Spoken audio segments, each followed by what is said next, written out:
Hey you, come, gather around the campfire, and welcome to the party.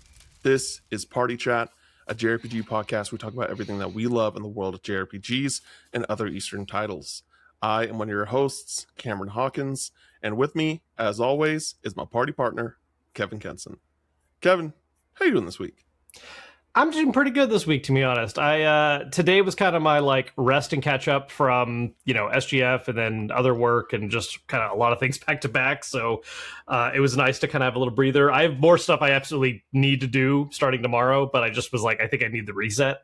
So it was a nice day. I picked up some magic cards, made my Terra deck a little fancier, got some more borderless arts for all the summons because I wanted to do that for this deck. So. Nice. Had some trade fodder, and I was like, "All right, let's upgrade." Yeah, I did something recently as well with my with some of my good cards that I wasn't putting in any deck anytime soon. So yeah, that's neat. Cool. I'm feeling weird. This is the first time I've worn a white shirt in years, literal years. And so, but we got some Final Fantasy Tactics news today. I was kind of rummaging through my clothes to change out of my work clothes, and I was just like, wait a minute. Here. Yep. It was a sign. So I'm suddenly reminded of how much you like to Delita and how much I want you to play that game. Yeah. I mean, and to be clear, out of a 30-minute demo, I was just this guy's really cool. I like this guy. No, and that is a fair reaction to not just that demo, but other parts as well. It's just...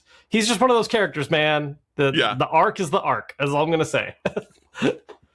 Is it one of those things where it's knowing the type of arcs Cameron likes with his characters, you're like, it is kind of wild that you were attracted to this person so quickly? Or is it you think it's different? It's different, and it's different in an interesting way from the arcs you normally like, actually. And so I don't want to go much further than that because I think that gives things away. I really do want to get to it. Again, basically just waiting for Elliot. Then it's for 2 months, basically until Trails comes out, it's backlog season. It is going back to the games that I played this year that I didn't finish, that I need to finish. And I also really want to go back to finish Octopath Traveler 0 because I've played about half of that.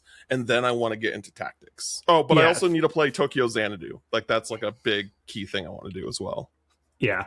Part of our topic for the show today, a little spoiler, is us going over releases for the rest of the year. And I absolutely had the same thought of July, August, that's going to be my catch-up window. And now I'm looking at it, I'm like, damn it. It's still going to be, it's a better catch-up window than the rest of the year, but there are a couple of releases where I'm like, oh, wait, I want to play that too. Ooh.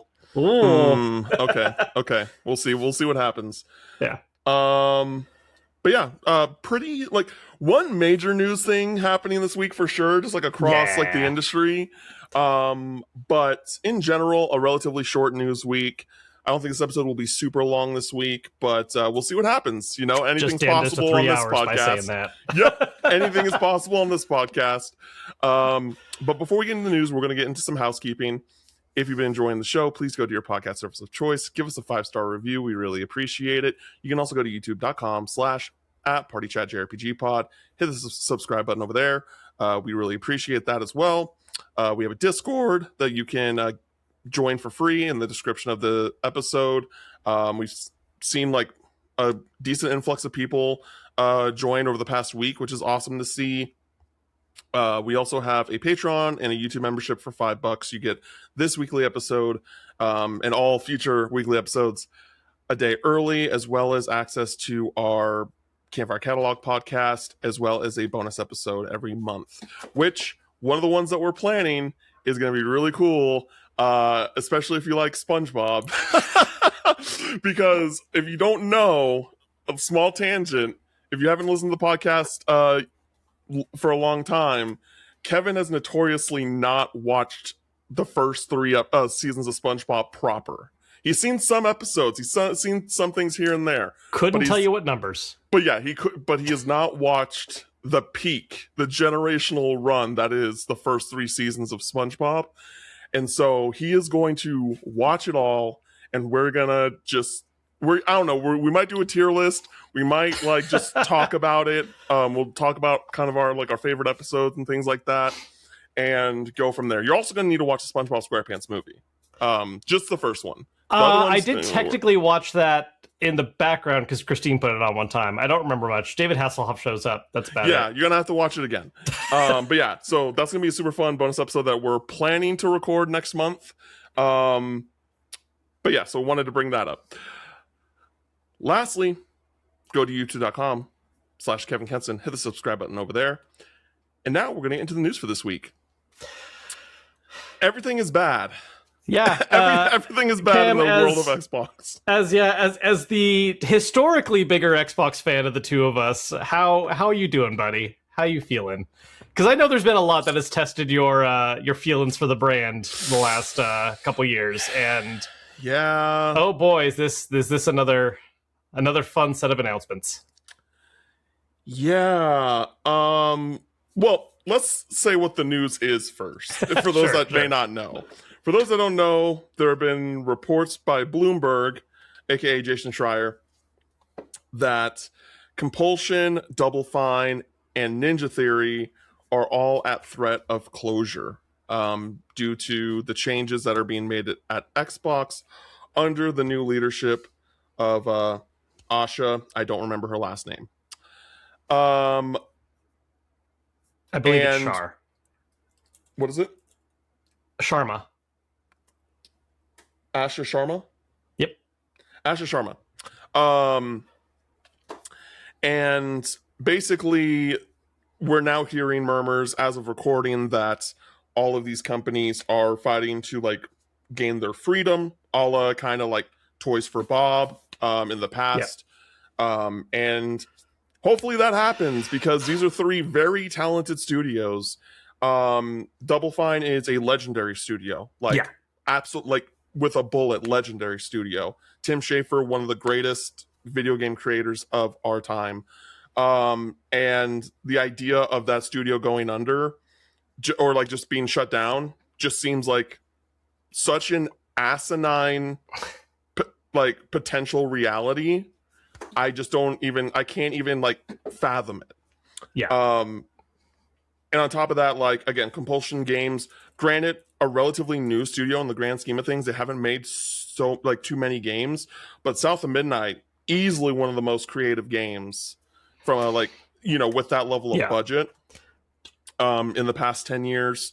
And, Ninja Theory, I said my piece about Ninja Theory last week, right? Like, I think that Hellblade: Senua's Sacrifice was a really cool game, a really awesome experiment that I think people pushed too hard to the point where they released a sequel that, while pretty, while cool, just didn't really meet the expectations. And now they're making they announced that there was going to be a new Senua game, which we just learned maybe a few hours before recording, that the whole purpose of that announcement was in hopes for investors to invest and apparently that didn't happen. And so now they're like, oh, we're just going to shut it down now.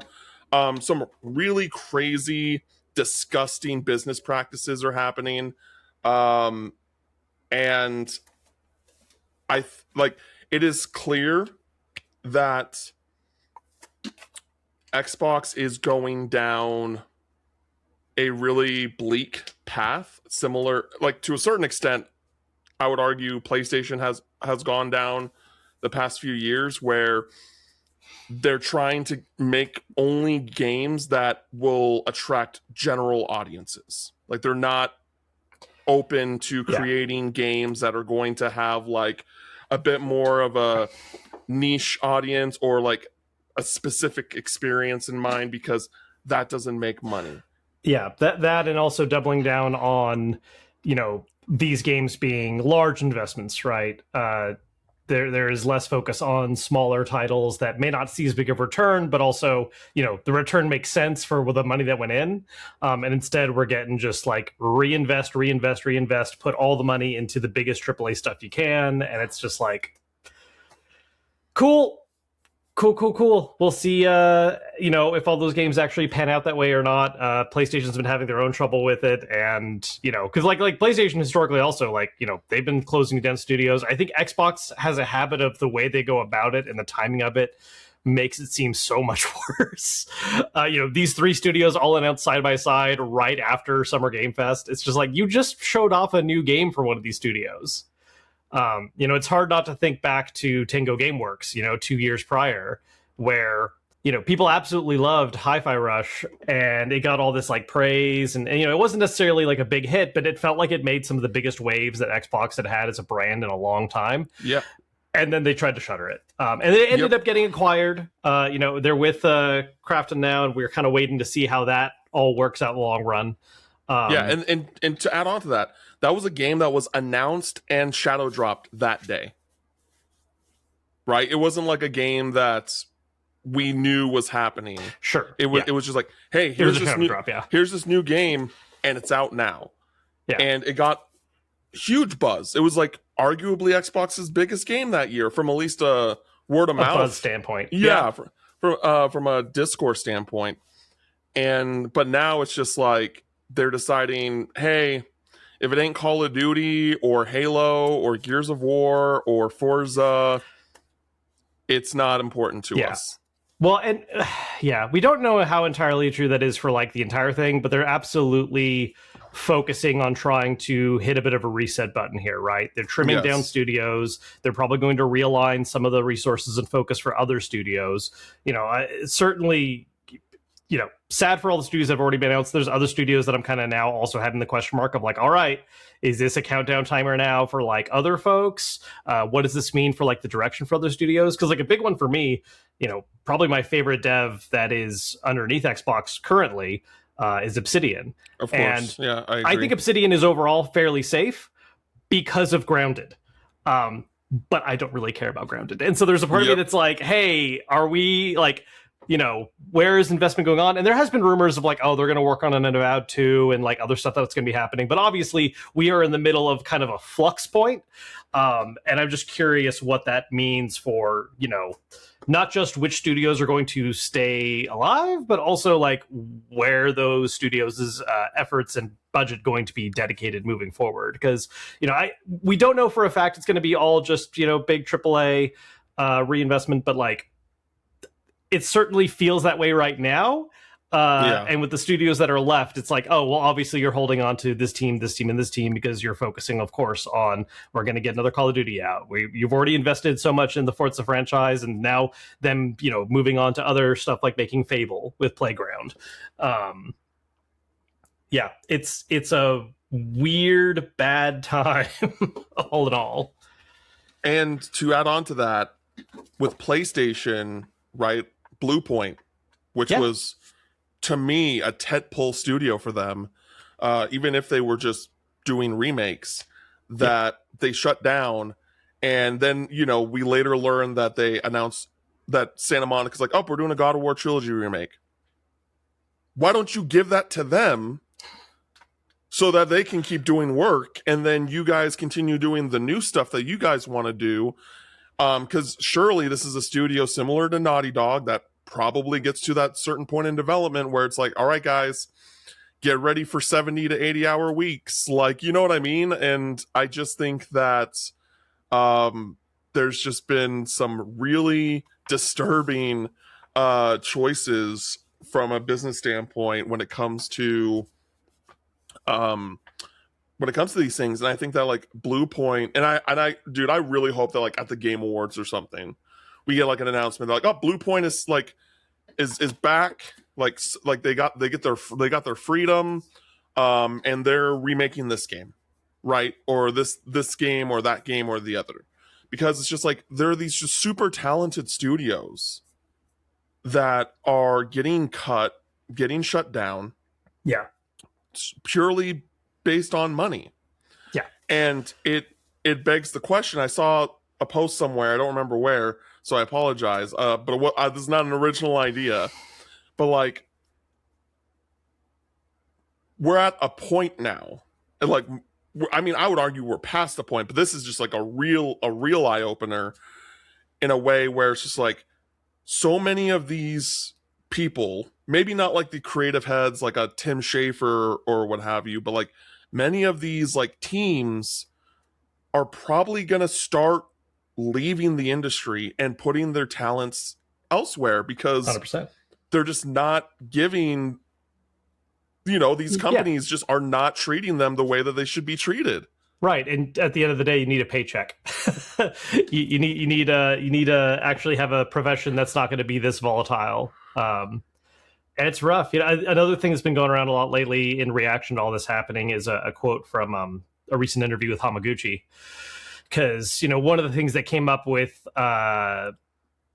I almost said Requiem, Revelation. which is not the name. That was your name for it. Yeah, Revelation. One of the things with Revelation is it's kind of surprising how quickly it's coming out, right? Like, it's like, oh, like it took this long for remake and then rebirth. And it's like, oh, like this is turning around pretty quick.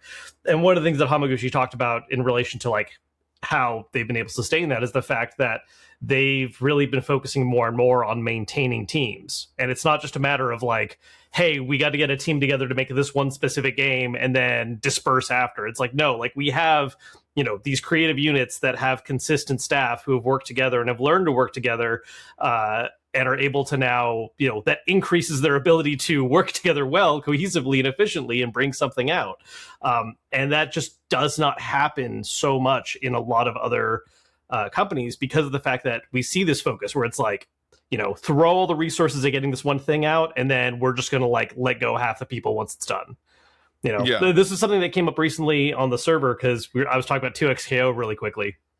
And I mentioned how they laid off a lot of staff at near launch. And I don't even know how much of that was, a surprise decision as much as it was like, once we're full release, we're probably going to let some people go because now we're in maintain mode.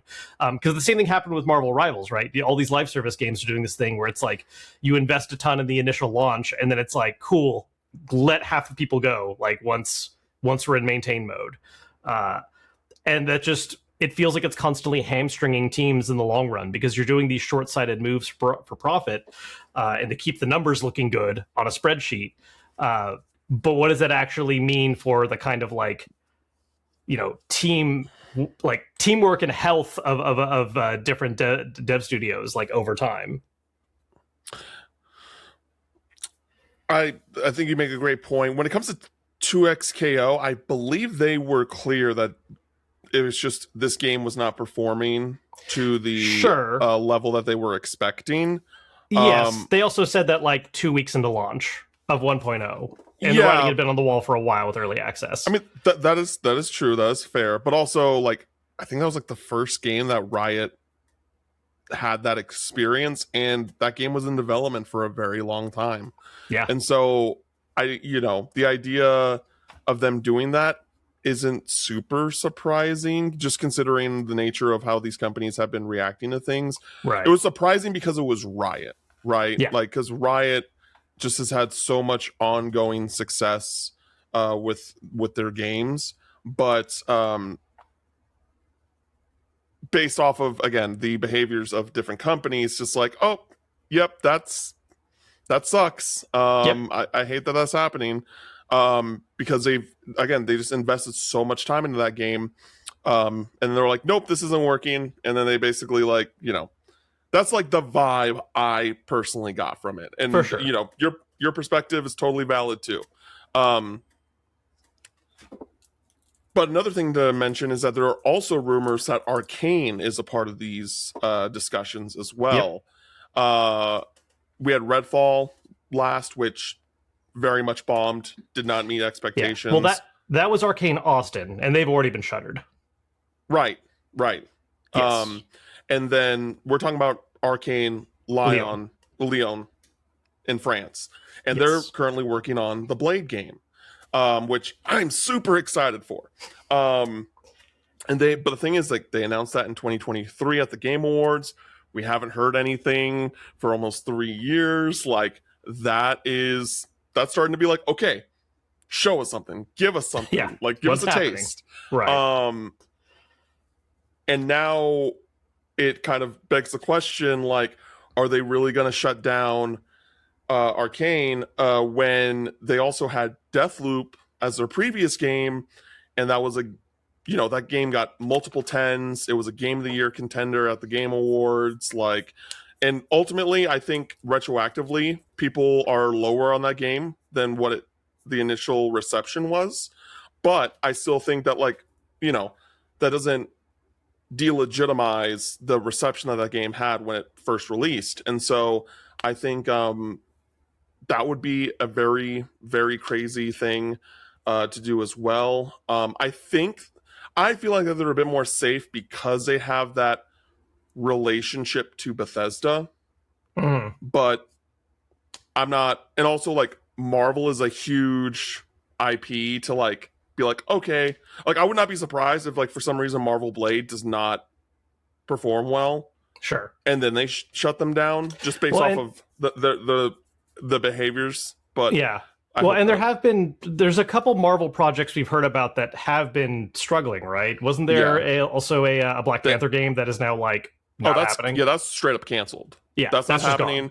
There's an Iron Man game from EA that we've not seen anything on and that's been known about longer than Blade. And then we also have Marvel 1943, I think is what it's called. The Hennig one, right? That was supposed to be Captain America and Black Panther of that time. Yeah, it was. It's supposed to be. I actually think it's the grandfather of T'Challa, not T'Chaka. But yeah, Cap and Black Panther. It's like Kiri who voices like Cyborg and like other notorious characters. Like he's like Black Panther in that game. Like really cool. From the small things that we have seen about that game, it looks really dope. And I really hope that's like one game I'm like, please come to reality. It feels like a Star Wars 1313 situation where it's like, please actually come out. But yeah, really weird stuff. This story is ongoing. We will probably return to this conversation in the next week or so. Once we learn more things, because as of right now, all we've gotten is a single emoticon from Double Fine's social media, which was so good.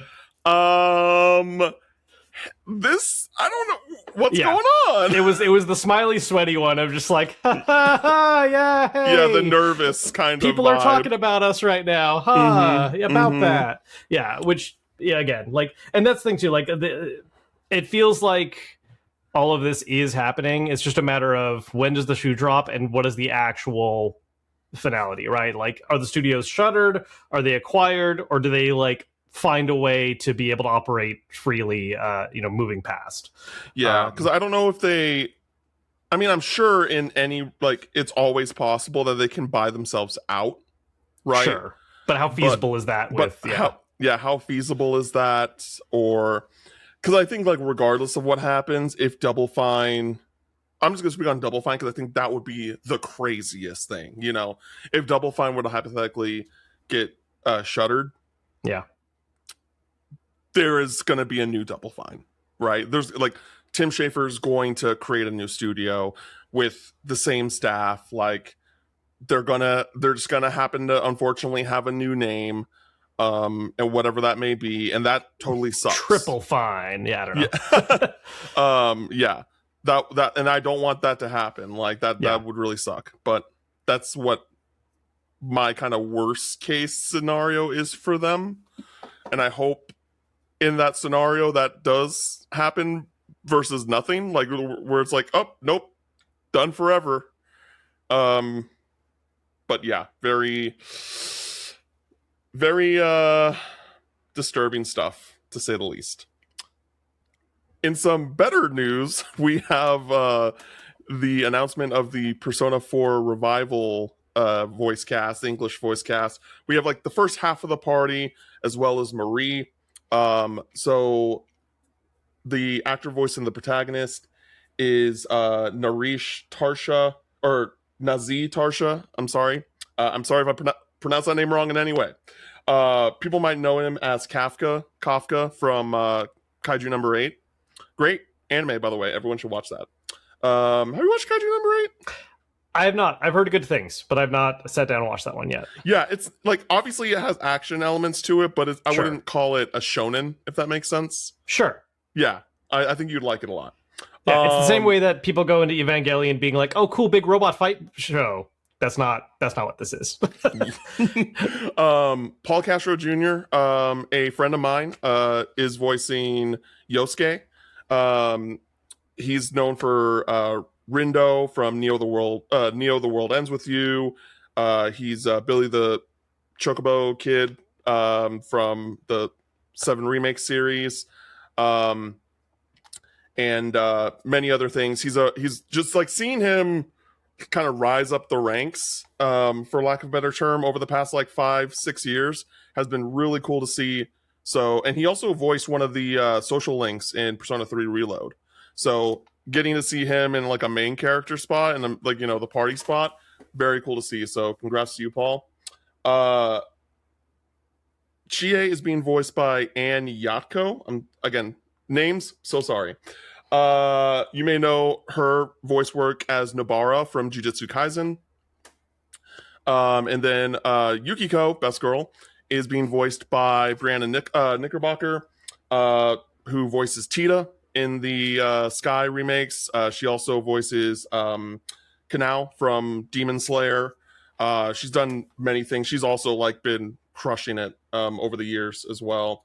And then Marie is being voiced by Ari Thrash, who seems to be a relatively new voice actor on the scene.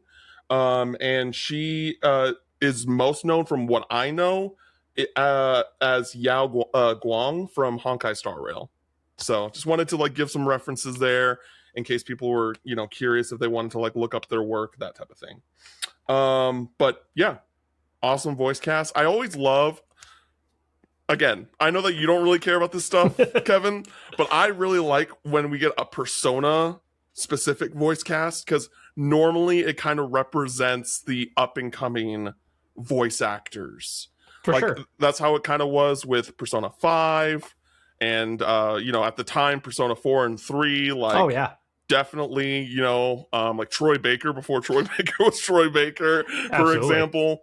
And so that's why I'm always like, it is like the one game series where I'm like, I cannot wait to see what this voice cast is.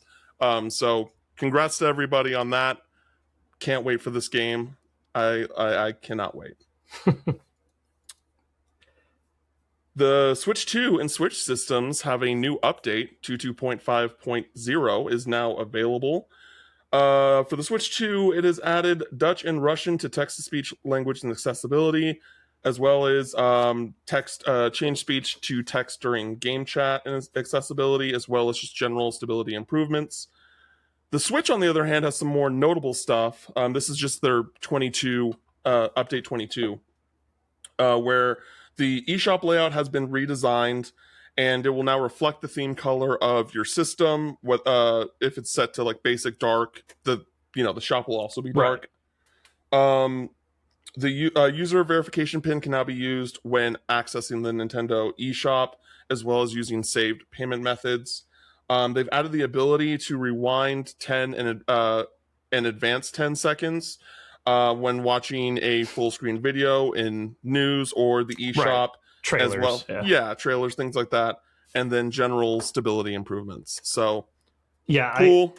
I haven't hopped on it myself yet, but I've seen a few people say like booting up the eShop on the Switch 1 right now is faster. Like, yeah, it like actually works now. Like it is a pleasant process compared to what it's been for the last 7 years, 8 years. That is the thing that's so interesting about Nintendo systems. Where it's just like, what? Like, it takes so long to get like this major update that you feel like should be like, that should happen so much sooner, right? Like, how long did it take for us to get Bluetooth support on the Switch? You know what I mean? Long. It took so long. It's like, why was this not like one of your number one priorities? And so the fact that something like that, the eShop is actually like doesn't take forever to load into, and we're literally on the next console is just so funny to me. Yep. Peak comedy.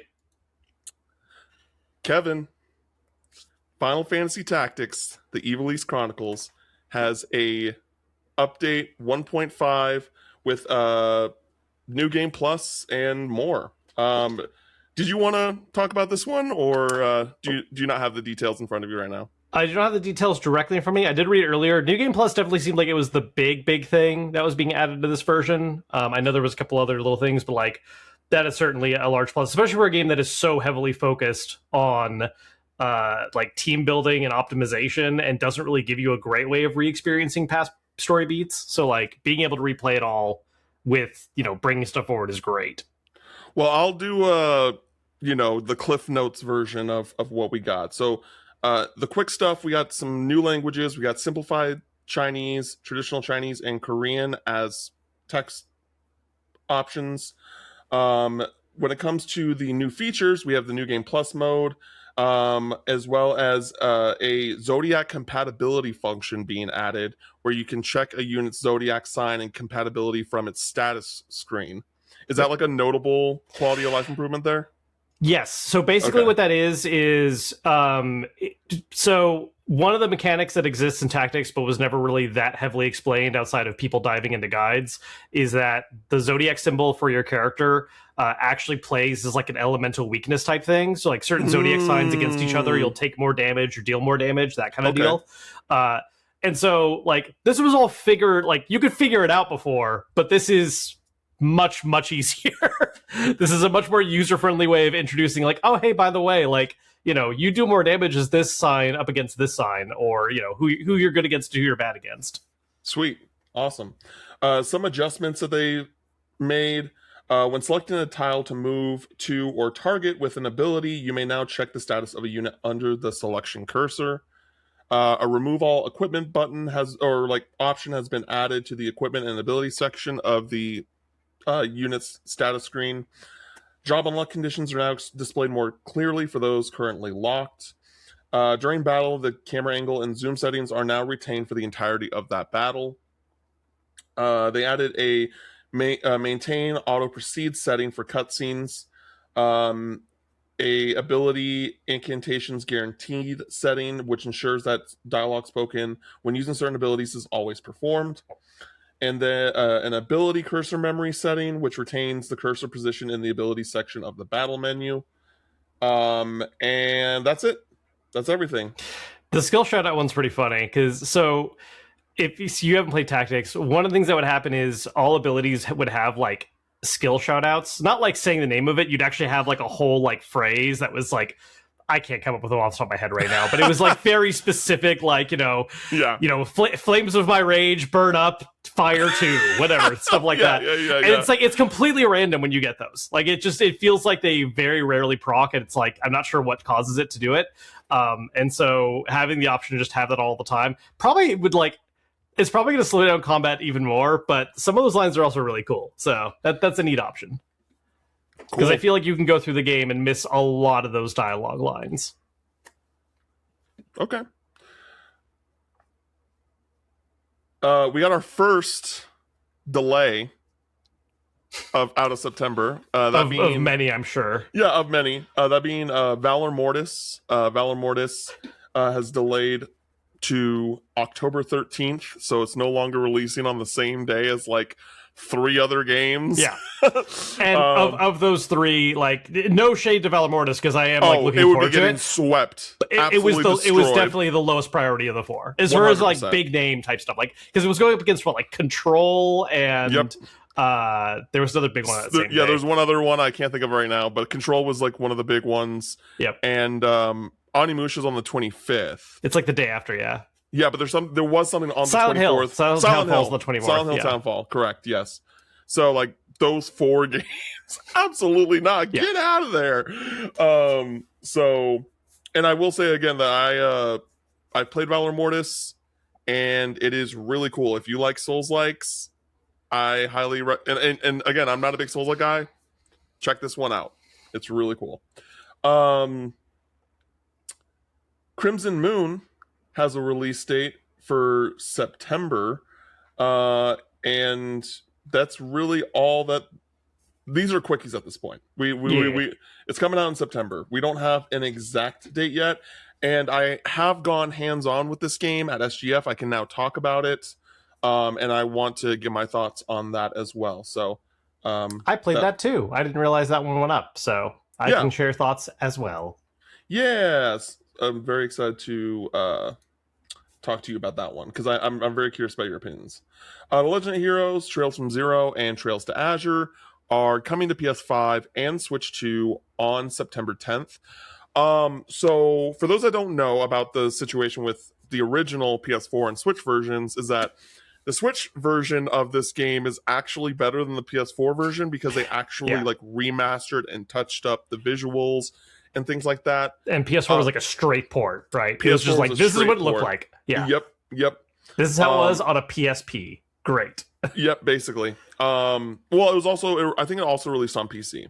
Yeah, it did have a PC port. Yeah. Yeah. And it does support a better resolution than what the PSP had, but that was about it as far as Yeah, and so when this was announced, I think a lot of people were like, "Oh, is this going to be the same situation? Are you just basically porting the PS4 version to PS5 Right. and Switch version for Switch 2? Are you moving the Switch version to both?" Right. I reached out to NIS's PR, tried to get an answer. Unfortunately, didn't hear anything about it.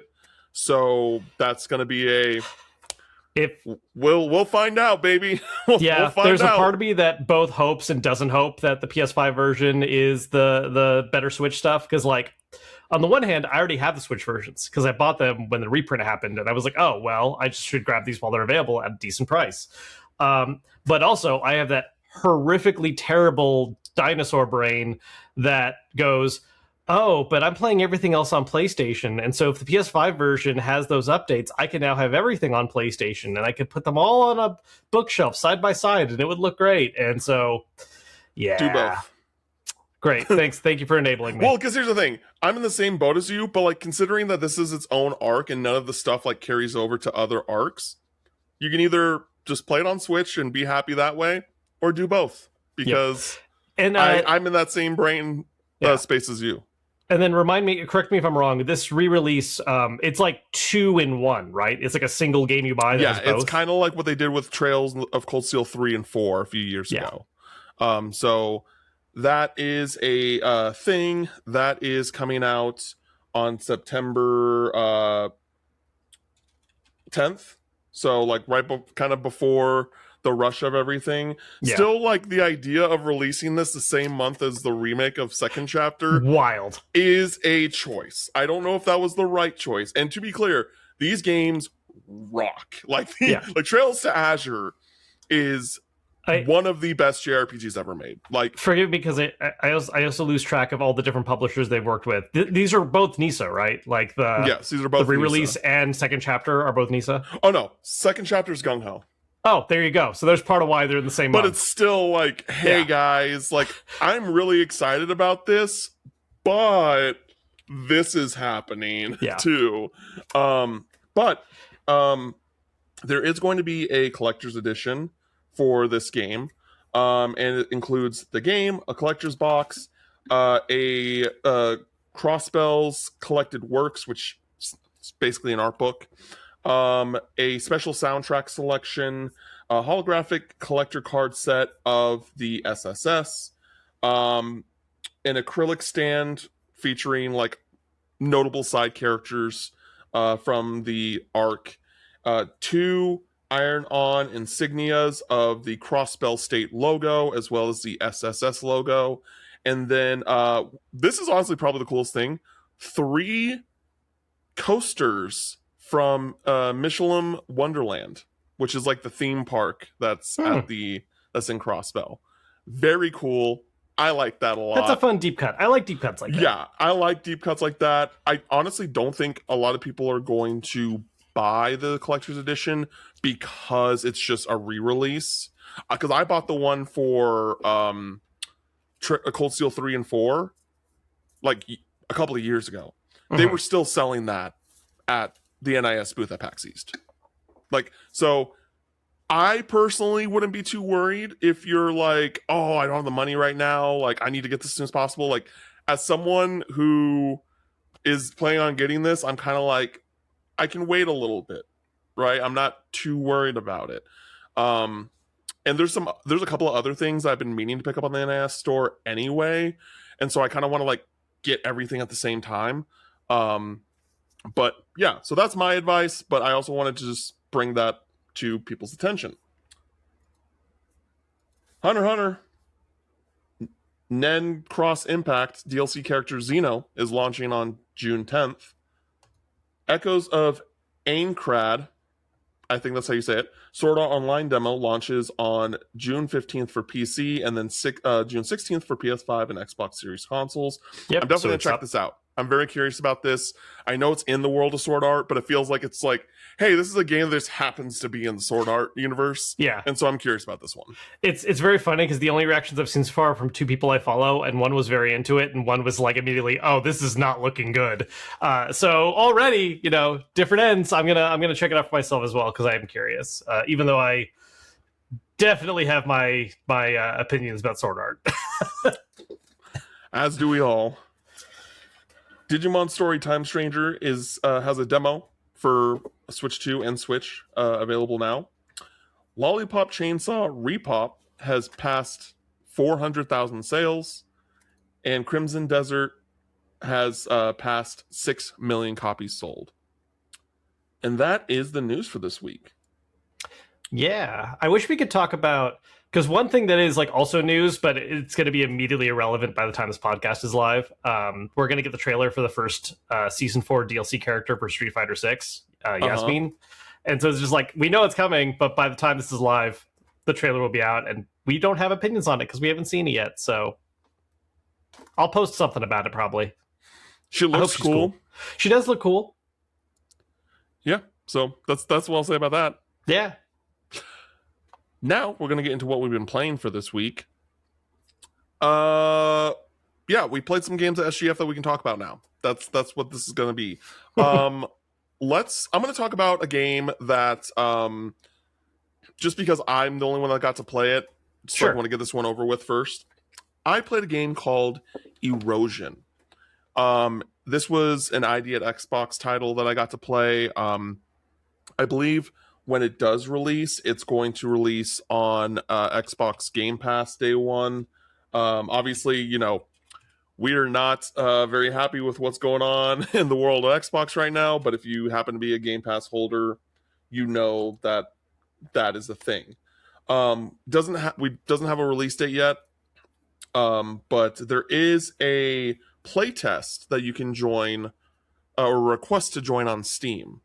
And I will say, from my experience, y'all should do that. This game is really cool. This is not a JRPG, but as we said before in our coverage of SGF, we're going to prioritize, obviously, JRPG, Eastern titles, that type of thing.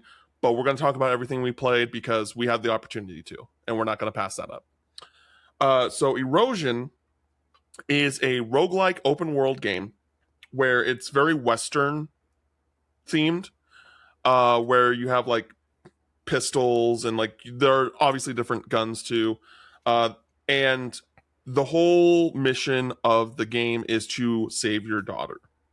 And the big kind of twist about it is that every time you die, time progresses wherever your daughter is 10 years forward.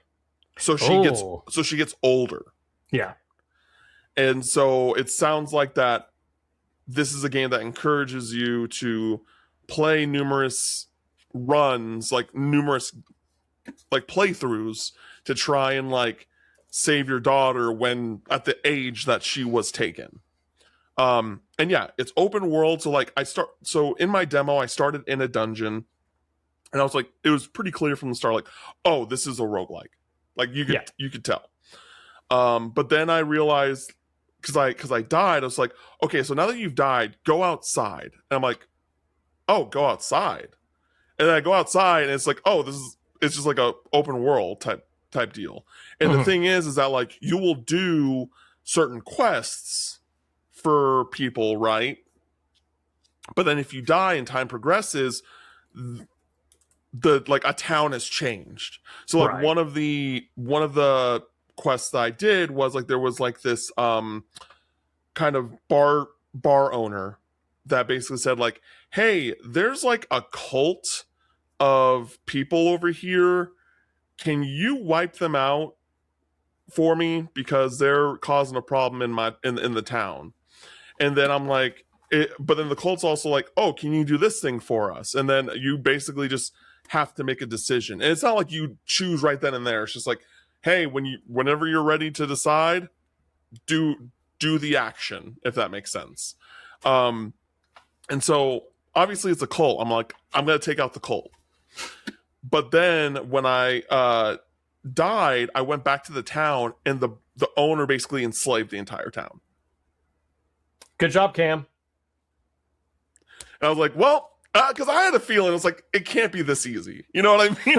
I was like, I was doing this, I'm like, it can't be this easy. This guy is secretly evil in some way. But I also like the idea of like not, it's not an inherently good or bad thing, right? It's like whatever you choose, there's probably going to be a negative outcome regardless. It's just what that negative outcome is.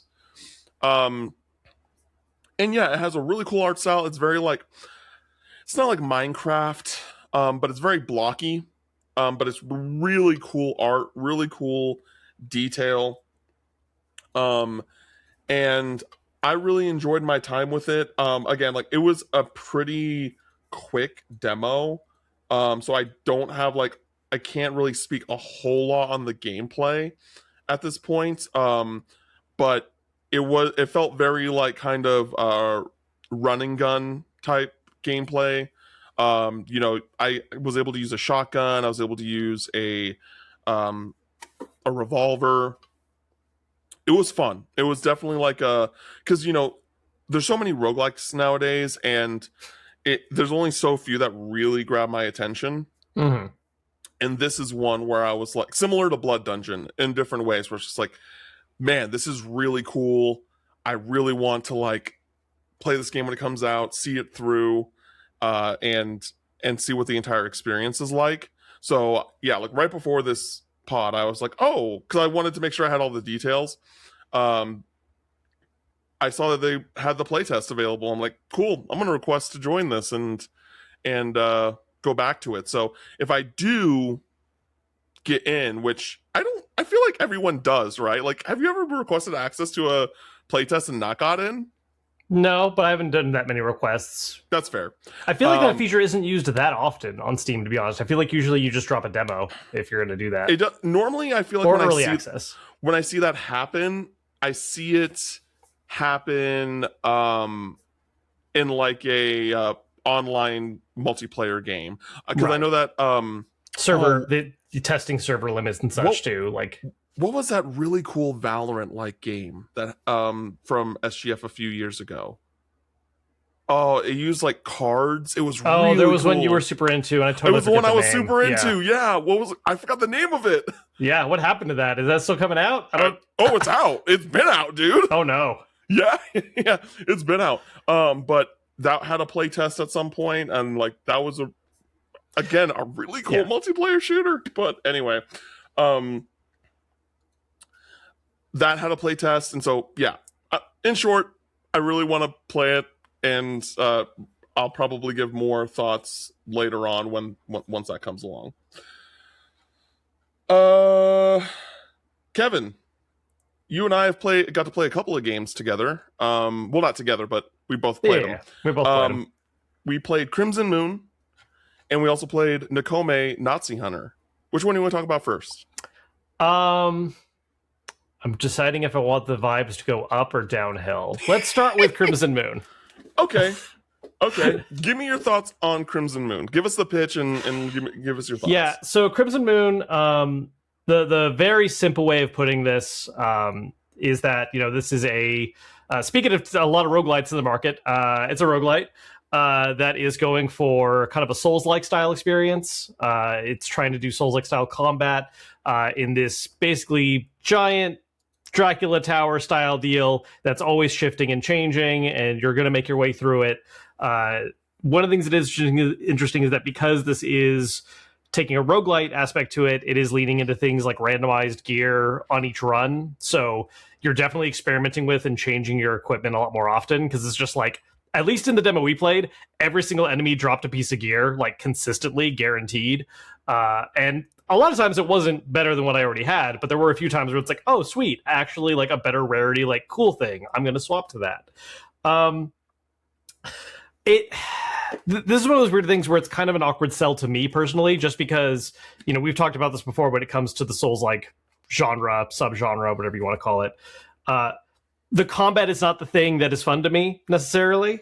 Sure. And that's all this game can really capture as part of that, right? Like you're not going to be doing level structure or world design or exploration the same way because it's a roguelite. So you're going to be having things like randomized dungeon layouts. And one of the things that really did stick out to me as a little awkward with it is that, you know, it really is about the combat. Like there are multiple times where you're just going through this gauntlet of areas and it's like, hey, kill everyone before you leave. Like you can't leave this room until you just kill everyone. And it's like, all right, cool. I honestly think this is one of those demos that, because one of the other things about this game that did not come up during our demo sessions, and I think might have helped lead to a better experience, is the fact that this game is also 2-player co-op. And I'm imagining this game in 2-player co-op where I'm definitely willing to suspend some of my care for immersion and I'm more focused on just like, you know, playing games with the boys and having a good time.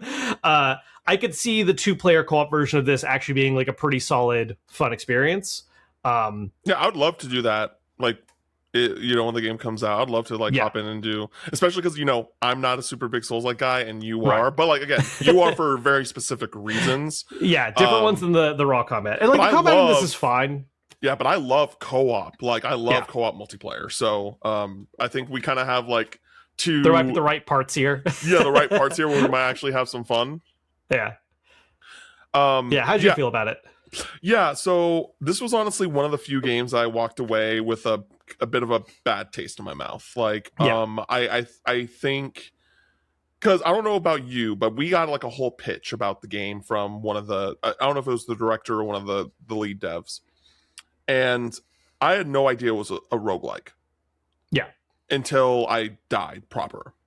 And so like I got, you know, I was playing the game and I was just like, oh, I died, like time to go back to like a checkpoint. And then it's just like, oh, I got revived. Oh, I died again. All right, now I'm going to go to the checkpoint. Oh, I'm back up again. Because the HUD did not do a good job at showing how many lives you had.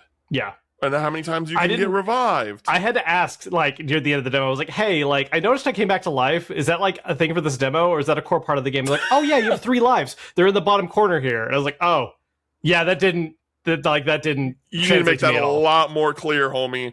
Yeah, which, like, an opening tutorial or something can probably, like, fix that. Because, you know, that's one of the things with these kind of demos, right? Is you're kind of just thrown into the thing right away.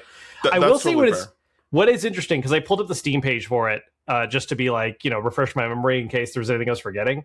What's very interesting is they avoid calling it a roguelite. It's nowhere on their like description of it. It is in the tags, but those are user like designated. Like users get to vote for tags they think are relevant. Mm-hmm. All the descriptions stuff of the game just repeatedly call it like it's an action adventure RPG, and they reference runs. Like they reference, oh, between runs you can do this, this, and this, but they never say roguelite. Like anywhere. I find that interesting. I mean, I don't know. It's kind of like the Phantom Blade Zero situation where it's like, but I think a little bit a harder sell, because like with Phantom Blade Zero, it's just like, oh, we're not a roguelike, but like from a presentation standpoint and from like oh, the bonfires, like you have these like bells that you ring instead, like that is clearly Souls-like. Inspired, so like inspired. This is like, but when you get to certain points, you get buffs. So you get like, you know, certain like upgrades that you keep until the end of the run. Like a lot more core things to the genre, I guess, if that makes sense. That it's like it's harder to like. I don't know if they're intentionally not trying to call themselves a roguelike, but like if that is what they're trying to do, like that's a much harder sell in comparison. Right. So yeah, so you know, eventually I got past like the first thing where you have like, so there are these 3 circles when you get to a point, and you step on each of them and it tells you this is what your upgrade's gonna be. And once you pick, this fog that's like in front of it lifts, and then you can kind of continue on. Yeah. And then eventually I died, right? I died proper. And it sent me all the way back to like the hub area where you have to like choose the location and the difficulty and stuff like that. And they specified that this build was notably easier than what the game is actually going to be. Mm-hmm. I don't know if they said that to you, but they said that to us. I don't recall. They actually kind of promised that it was going to be hard, and then I didn't die once. So I don't, Well, I died once near the very end. Well, okay. So to be fair, again, I play Souls-likes, and there's very, like, the game relied a lot on very, like, once you know the language of how to play a Souls-like game, it's a very straightforward execution of the formula. Lots of stepping sideways. You have your shields and your parries, dodge roll, invincibility frames for days. It's the stuff that, like, once you know how Souls-like feels, it's very familiar, and I found it to be pretty forgiving when I played. Yeah, I mean, it was one of the first games I played during SGF, so it's a bit of a blur at this point. But I personally, I think, because at first I was like, okay, I know I'm playing a Souls-like, but I also was a little bit impatient. I'm like, okay, I want to like make sure I'm able to get through this.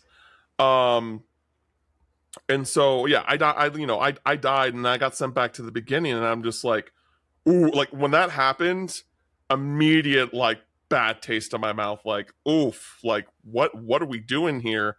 I just like don't, again, that's not a challenge that I find fun. Sure. Right. That's not a type of challenge I find fun. Maybe others will find that fun, and that's why I'm very particular, similar to Souls-likes, with the roguelikes I like, right? Like, I really love Dead Cells. I'm not as high on Hades as most people, but I still recognize that it's great. That I don't know if this is going to, if it's gonna find like that audience, that crossover audience that's like, oh, I love Souls-likes and I also love roguelikes and I want to play something like this. That is more what I'm worried about. Do I think it's a well-made game? Yeah, 100%. I think it's a solid made game. And I think that there are certain things that I like about it. And again, mentioning the 2-player co-op thing, I think that sounds a lot more interesting. That intrigues me more. Like, that's probably like the key thing that makes me interested in playing the full game when it comes out. But, you know, just from my soul experience, when I died and I got sent back to the beginning, I was just, or like the hub, and I had to start from scratch, I was like, oh, I really don't like that you did this. And so we'll see. Yeah, I'm curious how that works with, like, because the thing is too is that like runs definitely have like a specific end. Like there is like an end point of the dungeon, and I got like right up to it before we ran out of time, so I was like, oh, I guess I'm just done. So I don't know how that works with, like, do you just go back to Central and then you're able to, like, you know, start a new run in like a different part of the tower, or do you, like, are you just constantly going through gauntlet after gauntlet until you're, you know, forced to go back to the beginning when you die? That wasn't really made entirely clear to me structurally. So like, I am curious how long like run investments actually are at the end of the day. Like if you're just doing specific segments, and so it's like, you know, a good like 45-minute run, maybe, you know, or is it like, oh no, you finish that, on to the next segment immediately, and then how does that like add up time wise? So so you beat the boss. I got like right up to it, and then that was like when we got out of time. Yeah. Okay. Yeah. So yeah, I don't fully know. Oh, because I beat a couple like boss coded enemies, but they were kind of more like mini bosses, I think. I ran into a couple too. Yeah. Yeah. I think overall the main sentiment is just like it played fine. I think you're right on the nose that this is. It's a very specific crossover, and I think they're relying on that for people who like have maybe had that thought of like, oh, I like Souls-likes, I like roguelites, I wish I had something that was both. Here this is. Again though, like I don't, it's not doing anything for me where I would like excitedly jump into this single player. Co-op though, I'm like, okay, maybe that's the missing piece here for this to work better for me, because yeah, on its own, it's like, it reminds me honestly of like, you know, playing Borderlands solo. It's like cool. yeah, great. This game's, I'm having such fun with my randomized loot by myself, and how, health and recovery works in a single player game that's built for co-op. Great. I'd be much more curious in seeing this for yeah. Yeah, I'm still not 100% on board with you there. I played Borderlands mostly solo, and I love that Madness. series. I mean, Utter don't get me wrong. Don't get me wrong. I would absolutely have rather played it co-op, but like it just didn't happen. You know what I mean? And so Sure. like, but in general, like I still love playing that game solo. Sure. But that's fair. That's totally fair. Yeah. Nekome, Nazi Hunter. So go ahead. remember how I said I couldn't decide if I wanted to go uphill or downhill? Yep. This was the downhill route. Crimson Moon was the higher of the two for me. I don't know if that's how you're feeling too. I think my main thing with the two is that it was clear to me, and when I say clear, obviously I don't know for certain. Sure. But I think it's pretty clear that this game is farther out than Crimson Moon. Yes. This was an alpha build. Like, it was very much an early build of the game. Very. And I think that there are certain things about the game that will change, that will feel much better over time. And in general, like, I had fun with it. Like, is it at the same place as Crimson Moon when it comes to its development? No, but did I have like consistent fun with it as I was going through? Yeah, I had a solid time. Like, it was just like, yeah, this is a solid work in progress. I'm curious to see how it progresses over time, and I'm interested. I'm down to see what the full thing is. And in reality, like, this is like a AA game where it's like a revenge story. You're killing Nazis, and the combat is very similar to the Arkham games, the Batman Arkham games. Yep. Where you're doing fisticuffs, and then you have like these openings where you can like counter. Again, not as polished as the Arkham games, but definitely clear that's what they're going for, and I had fun with that. Yeah, share your thoughts. Yeah, you're lower on it. Okay, so yes, combat definitely. I mean, and here's the thing. Yes, as you said, it's very early on. In our session, the devs were definitely like, "Hey, reminder, this is a very early build. Things are going to change. Things are going to be fixed." And that is like a degree of grace, absolutely, that you have to give it for this. Because the combat, knowing that Batman is what it is, kind of doing the general style of, I know I like that. I did not like how it felt in this demo. It was very delayed inputs. Animations were pretty awkwardly timed with like when I'm trying to attack. It had a very basic stealth system where basically as long as you're crouching, no one can see you. So, just a couple of things that just, really, I think made the gameplay experience a little choppy. And again, early alpha. So assuming it's able to polish that up closer to the level of what it is, kind of doing the style of, I could absolutely see having a lot more fun with that. Honestly, I think for me, one of the bigger things with this game is just that I had a hard time with it for what it was trying to do tonally, because it absolutely messes around a little bit with being kind of parody. Like, for instance, one of the very first missions at the beginning, there's like a guy you automatically kill as part of a cutscene, and then you get into a fight with everyone else in the room. And you could pick up that guy's arm and use it as a weapon. And like, that's a joke. Like, you're using a severed arm to slap people in the face repeatedly until they die. I did not know you could do that. Yeah. Like, that is clear, and it's the silliest looking animation when you hit them. And you're just this solo dude, like, taking down multiple armed soldiers, like, no problem whatsoever. And so, like, it's kind of comedic, and it's absolutely, like, enjoying itself in the blood. Like, this is a revenge story, but it's a revenge story that's, like, it's not a serious, like, dry, like, oh, like, I'm gonna have depressive feels about what's going on and my character's tragedies. It's like, oh no, I'm going to enjoy the the pornography of like committing mass murder against evil people. And a lot of the dialogue and delivery with it to me was just so flat. It was just I don't know. Totally, this game was just bizarre to me. That's fair. I don't think you're crazy with that.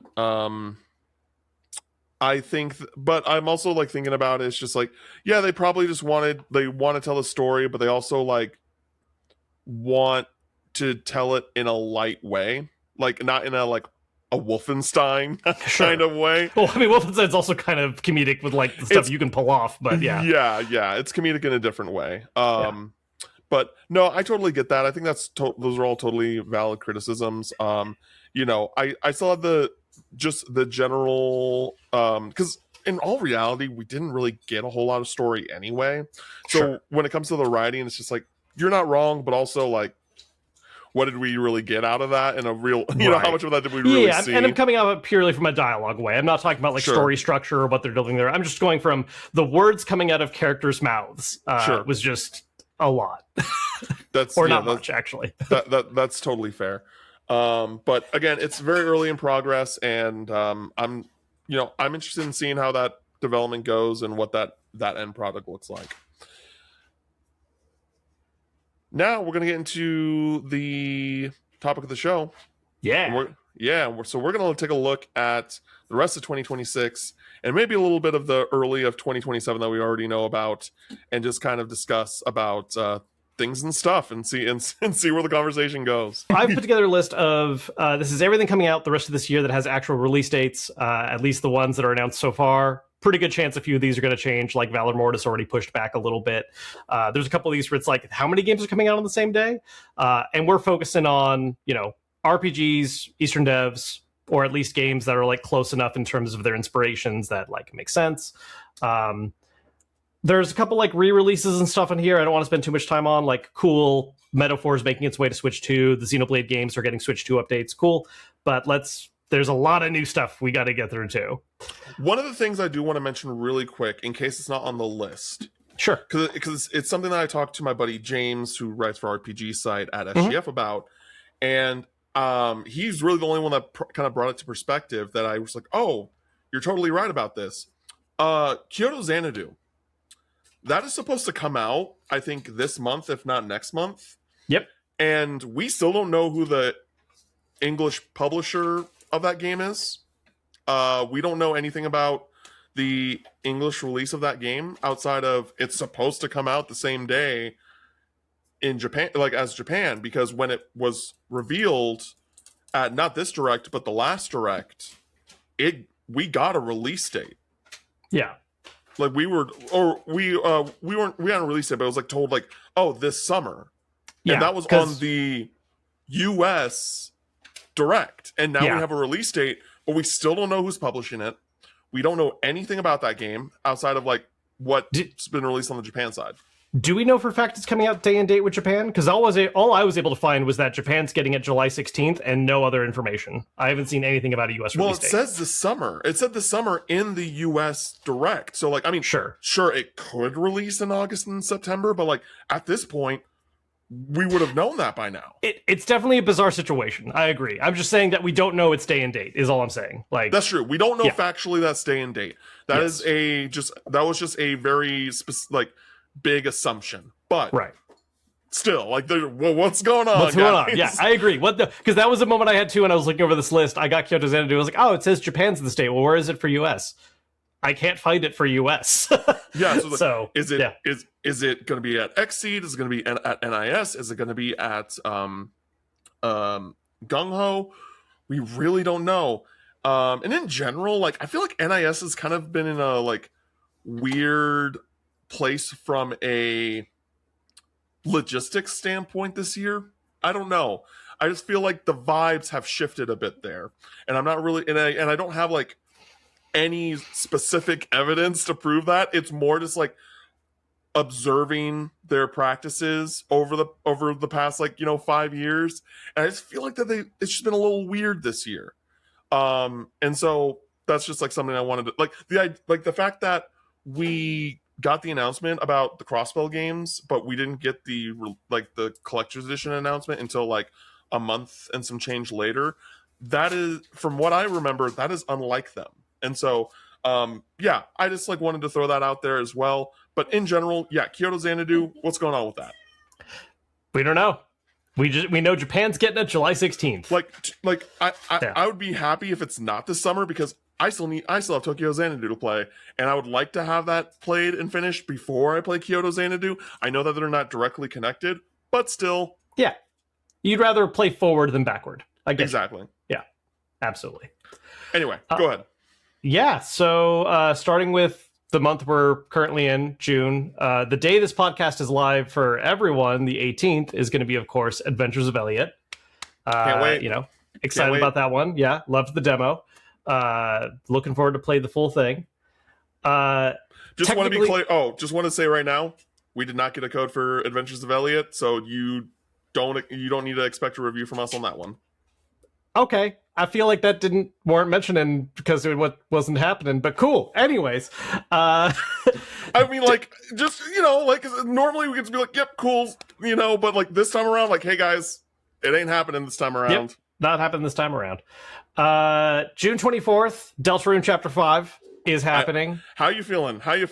Oh, I am so ready. I already prepped my save files like way back when, so like they're ready to go. I don't really need to revisit them. So yeah, I'm just ready to dive in on that day, and we'll see how that all goes. Yeah. How long are those chapters? Like, are they each like the same? Oh, they vary. Okay, they vary. Like because the last two were definitely on the longer side compared to the first two. Like 4 hours, and some of it's also a little bit down to like how much you put into it, kind of, because there is like kind of weird optional hidden stuff that adds time. But I would say I'm expecting Chapter 5 to probably be like a 3-hour investment, 3 to 4, but we'll see. Okay, so the longer side is like 3 to 4 hours. Shorter side, what, 2? Yeah, and again, it really depends on like what you're putting into those individual chapters as well. But yeah, and also like I might be skewed a little bit because like I don't remember how long it took me to play the first 2 chapters when they were new. I just remember how fast I got through them, redoing everything, so that might be skewing it a little bit too with like. So you've played through the games twice, the first 4 chapters twice.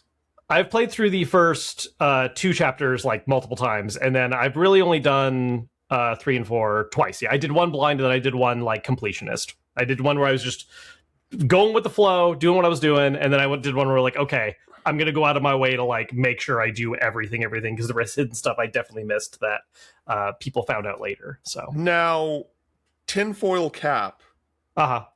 Do you think this is the last chapter? Do you think this is going to wrap everything up, or do you think that there's going to be more? And that so there's been some debate about that. I mean, I don't think this is the last chapter either way. I think either there's like a surprise, just already included Chapter 6 that you dive into from this, or there is going to be like more releases after. Because like the opening file shows multiple, because there's like a chapter load screen, and the chapter load screen has more than 5 slots. So it's like, what was it always like that, or was that okay? Yeah. So but I believe Toby in the past has said that like, oh, like Chapter 5 is gonna be the final one, but it's like, how? What is that? How does that work with this other stuff? And so there's a lot of playing with expectations and the things that Toby Fox does in general, which helps, get the fandom going and like speculation focus. Yeah. But I guess my question is that I know, I understand that Toby Fox is, phenomenal at what he does.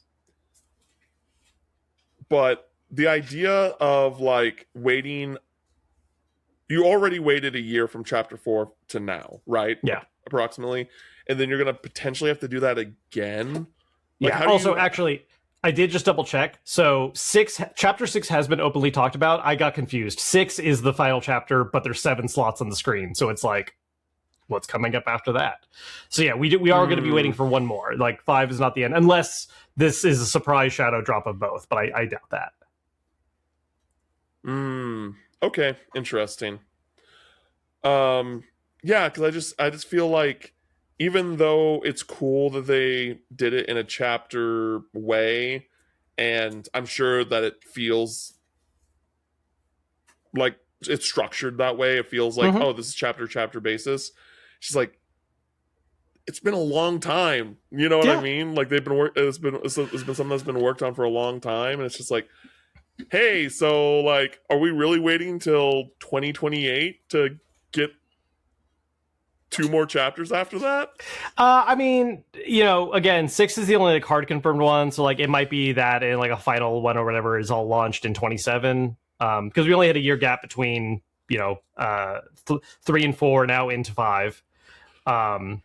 And I personally haven't minded at all. Like, I mean, don't get me wrong, I want to play it sooner than later. I want to know how it all ends, but I also think the way each chapter's been structured and each release has been handled, and I've enjoyed myself enough that I just like, I don't know. I see the vision. I'm down.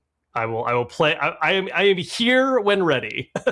Yeah, I mean, I'm not saying, of course you see the vision. I'm just curious just because it's just been so long. Sure. Because I remember that wait between 1 and 2 and 3 and 4 where even I was just like, hey, so... the gap from 2 to 3 was definitely the worst. Like, that was the big, like, what's going on? And part of that had to do with, I think he redid the engine, and so, like, there was big updates that changed. Like, they had to basically remake Chapter 1 and 2, and then, it was a whole thing. Okay. I forget the exact specifics as to why, but there was something about the engine he was using. They just had to, like, effectively rework everything, and that just added a ton of time that wasn't originally accounted for. Okay, cool.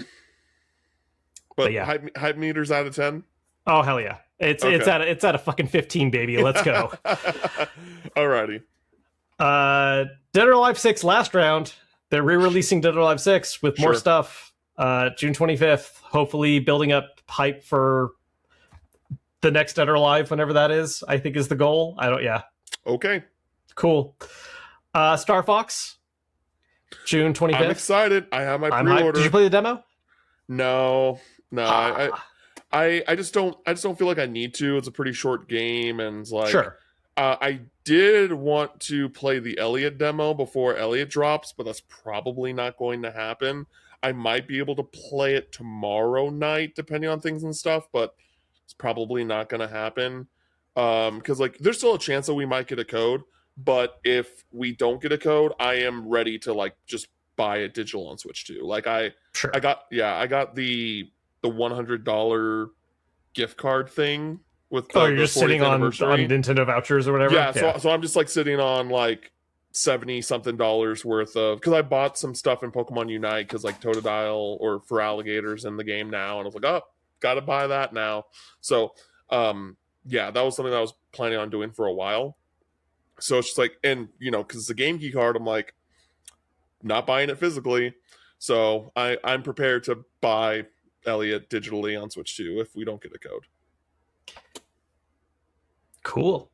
Well, I am excited about Star Fox. Oh yeah, Star Fox. That's what we're talking about. Star Fox. Very excited. Again, like I said before, I want to buy this game at launch. I want to vote with my wallet. I want to tell Nintendo, hey, make more of these because they're cool and they're different, and I want some new stuff from Nintendo. How have you how has your opinion changed, if any, on the character models? I still don't love them. I think I dislike them less with time. I think there was absolutely a bit of initial shock with the redesigns. I see what they're going for. It's not necessarily my preference. I think I just liked the more cartoony aesthetic. I think there are some fun changes with some of them. Like the cat redesign, I think, is actually kind of cool. But yeah, I'll deal. And ultimately, like, even though the models are a little weird to me, I do love the like the visual design of like the worlds and the ships and everything, like all that stuff, which is what you're primarily seeing most of the game.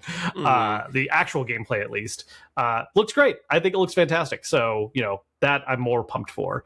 I will say, the one thing I am a little more kind of awkward on still is the voices, but that's just like, I don't know a universe where I wouldn't feel that way, because the original voice track is so iconic and I think so like weird. It's from like a different era of voice recording for games that I just, it's a tough one to replicate. It's like a time capsule type thing. Yeah. Absolutely. Absolutely. I also want to shout out real quick. I didn't put this on the list originally, but I'm going to add it on here right now. There is an indie game coming out this year that is a Star Fox style game. Little do they know we were getting a Star Fox 64 remake again the same year that they're dropping. But Wild Blue Skies is coming out on August 13th. I did play this a little bit at the Mix. It's interesting because it's definitely made by people who are like fans of Star Fox and they just wanted to make their own Star Fox game. But as what happens when super fans make their own version of a game, they also absolutely upped the difficulty. Like I was playing the demo and I was like, oh, this is like a significant step up from Star Fox difficulty. Like enemies take way more laser blasts to die. You're not getting like healing items nearly as often. It could have also just been that particular like segment of the demo I was playing, but I was like, oh, this is... y'all are expecting people to like actually lock in with this one. Okay. This looks very cool. Yeah, like looking on Steam right now, very cool. And there's a demo. Oh, there's a public demo. Awesome. Yep. Yeah, then absolutely. So, like check that out.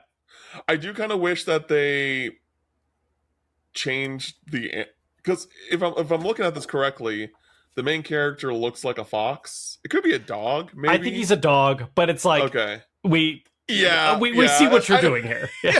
I wish it was just like a little bit more creative in that sense, but yes, it looks very cool. So yeah. So shout out to that one real quick as well. Moving on to July. On the 2nd, we're getting Rhythm Heaven Groove.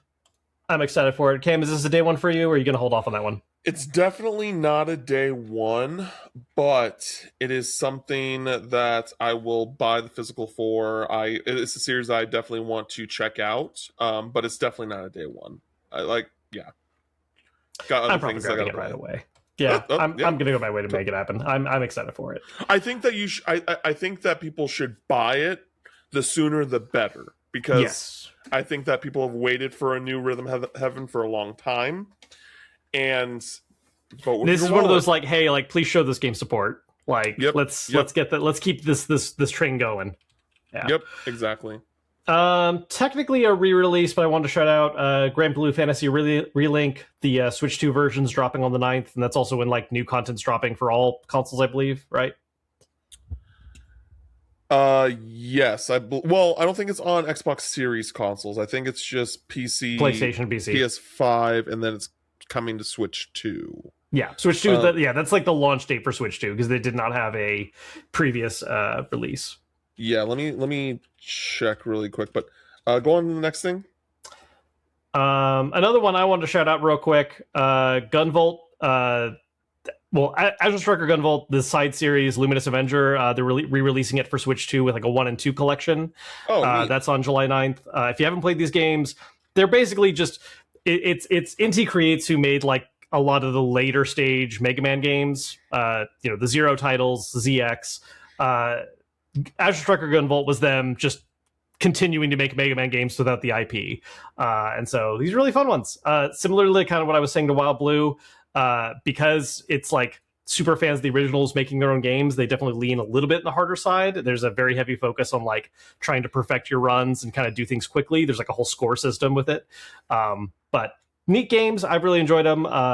So cool that they're re-releasing that for folks to grab. Yes. So Steam, PS4, PS5, and Switch 2. Yes, for Grand Blue. Yes, for Grand Blue. Yeah. Echoes of Minecraft, we were talking about earlier. The demo's dropped. I haven't played it yet, so we'll probably talk about that for what we've been playing next week because I do want to get the demo out. Hopefully next week. But that's coming out on July 10th. One that I kind of forgot about because this was at, I believe, a Direct. Cul-de-sac Begins. Cul-de-sac Saga is this ongoing card-focused RPG franchise, and we're getting a new one in the middle of July. I kind of forgot it was happening this soon because we got like the one, I think it was a Direct, where we got like a brief trailer and then haven't really heard about it since. So that surprised me that I was like, oh, that's still like on track for that soon right now.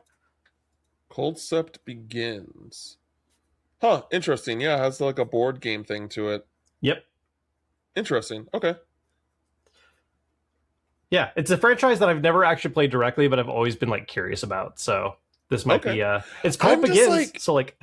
I'm just really not a big fan of digital cards. Like I love playing Magic. I love like the physical card Sure. or tabletop card games, but when it comes to like the digital space, I I generally can't agree with you. Yeah. get into it. No, Like, yeah, yeah.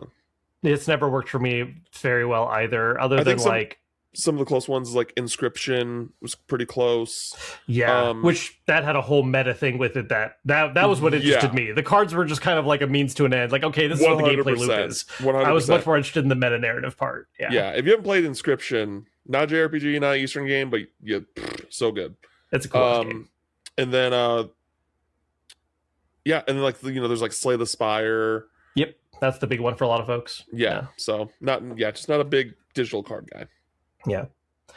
Avatar Legends, the fighting game, drops on July 23rd. That's the new release date after it was pushed back a little bit. Cool. I had a great time playing it at SGF. Real good time. Really enjoyed all the characters. I talked about this a little bit during our SGF video already, but like again, I think it has a very welcoming skill floor. I think even if you're not a big fighting game fan, there's going to be enough to like grab onto right away that you're going to be able to like at least be able to do like CPU matches and kind of get your feet wet. But it does feel like there is that ceiling too of like if you want to get serious, there's absolutely some stuff to learn and like time to put in. So how much is that going for price wise? Because with it not have, assuming it's not having like any sort of single player campaign, like what does that price look like for a game like that? Because I just feel like that pricing is going to be so crucial. Looks like it's $30. It's $30, and I believe there is like a deluxe edition with some goodies for $50. I think that's the right call. Call. No, especially because like, look, fighting game based on an IP, they're already probably planning like updates and characters. DLC 100%. Like, yeah. Absolutely. So 30 as a buy-in to then try and like get people into the cycle to like get some of the later stuff too. Let me double check. Is there a list of what's in the deluxe edition? I'm just curious if that actually like makes allusions to. And this year one pass. There you go. 5 more characters going to be added within the first year, and those are all part of the deluxe. So $50 for complete game at launch and the first year of content. What is like your perfect 5 if you had to make a fighter's pass for Avatar Legends? Oh, jeez. I mean, okay. I want Iroh in there. Okay. Like I just love Iroh. Is he not already in there? I'm looking at the roster right now. He's one of the supports for Zuko, because that's one of the things that you pick your character and then you pick their support. Their support just kind of hangs out in the background cheering them on. But like Iroh as an actual full character would definitely be something I would want.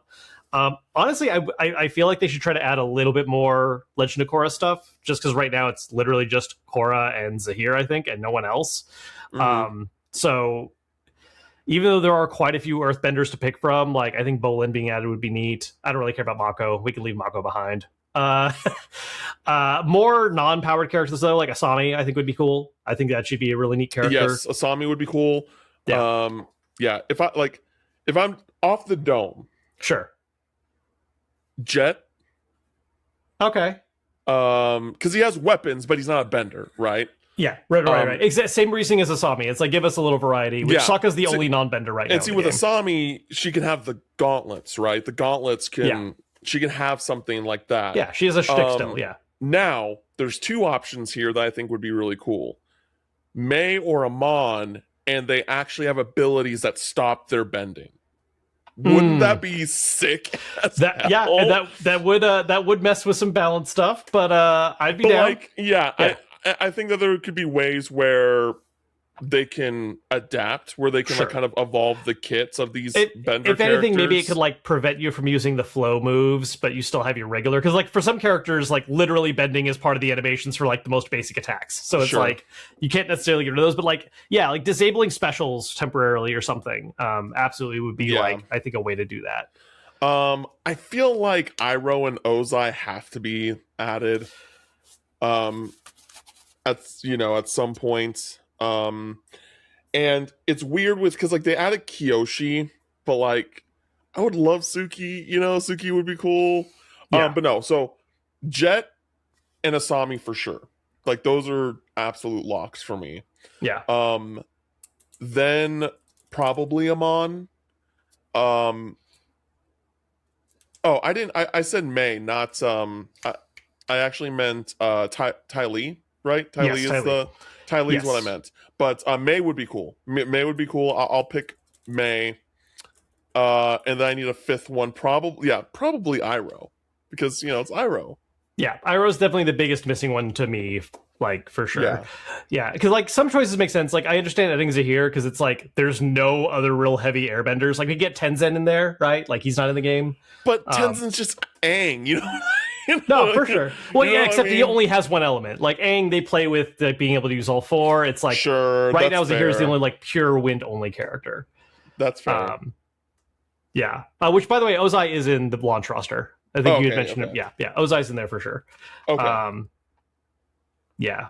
I'd also be down just to get more of like Zahir's crew. Like, I honestly just love that whole like group of villains. Yeah, I'm like, this is a little bit of a hot take for me. Like, I didn't really care for the villains in season 3 of Avatar of Korra. Literally the best like villains in the whole series. Like, really? How? Zahir is such an interesting villain. What are you talking about right now? No, he's interesting. But the rest of them?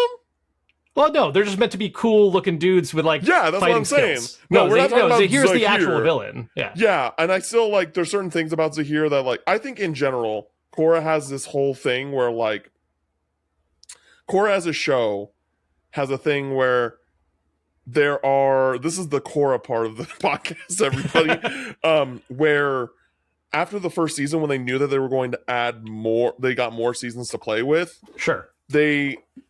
I think they just kind of jumped some progression steps to certain revelations for characters. And I just kind of never really bought the idea of Zahir and how he was able. Zahir can fly because like you're telling me that Zahir can fly, but not not like Aang or Tenzin. I mean, you know what I mean? To be fair, the whole deal was letting go of attachments, and that was Aang's big thing that he could never do. So that's true. That's actually very true. That's a fair thing. But I felt like, I don't know, it just didn't feel earned in a real way to me. Sure. Like, who is this guy? Why is he just showing up and he's this cool like right away? Yep. Just figured it out. Just because I followed airbending teachings, Yeah. I can now airbend like a master. I'm sorry. No, I don't buy that. There are just certain things I just didn't really buy. But I'm also and here's the thing. I know for a fact that I am in the minority here. I love season 2. I love season 2. Oh yeah, you are definitely the minority there. I know I'm the minority, and like because I know that people like, I don't really like the light and dark spirit, and that's how the Avatar was made, instead of it being just kind of like a thing, just like a thing that exists in the world, right? But I thought it was interesting. I thought it was cool. I like how they expand on the spirit stuff. And I know that's an unpopular opinion, and that's fine. Yeah. Anyway, all I can really add to that is I agree with the people that you are assuming disagree with you. That's fair. That's fair. That is totally fair. Moving on, we got more video games. Disgaea Mayhem. This is another one I kind of keep lightly forgetting about because this is them doing like their take on like a Muso. On a Muso game. I played it. It's fine. Yeah, I mean that's kind of what I expected. I honestly, Disgaea as a franchise is one where I feel the main series has its, it is what it is, and it has built its fandom. And every attempt at a side game is just sort of like, this is a fine game that is doing this style of game. I remember playing like the Prinny one way back when on PSP, and it was just like, this is fine, good. Moving on, Splatoon Raiders, July 23rd. Cool. Like, are you excited about this one? No. I mean, like in a light way, it's like I could see picking it up at some point because like I just don't care about Splatoon because I don't care about multiplayer focus. So this being the one that is like a single player game, this is going back to the thing about there are single player games that have co-op and there are co-op games that have single player. And it's I need to find out which one this is. Because if this is a single player game that just also happens to do co-op, cool. I'll probably pick it up and play it single player and have a good time. I think that is the vibe of this game. I think that is the vibe of the game. That's what I'm feeling so far. But you never know. You don't know until it's actually released.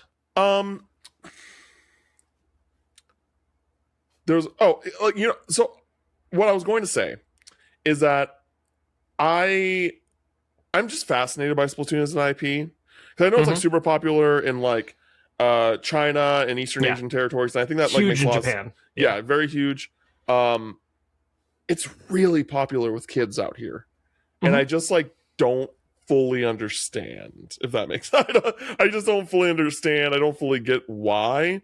And like because I just have like a friend at work and she has a kid and the kid loves like it's their favorite Nintendo thing. Sure. And I just yeah, to me I just don't really get it and I'm wondering if it's just like an age thing where I'm just like I'm just too old to really understand it I mean, or it could if absolutely be.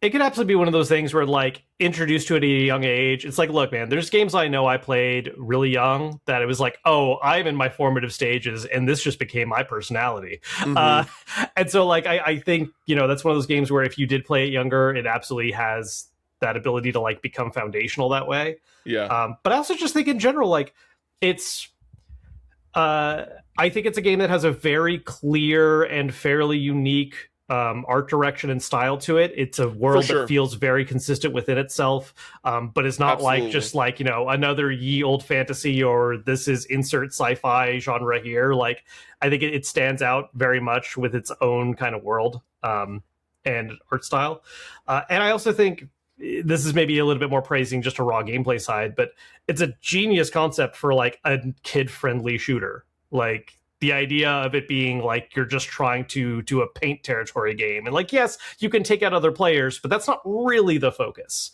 Um, yeah, I don't know. I don't personally like. I'm not into it, but I do feel like I get it. At least I can understand why it's popular. Okay. Yeah, No, yeah, that's fair.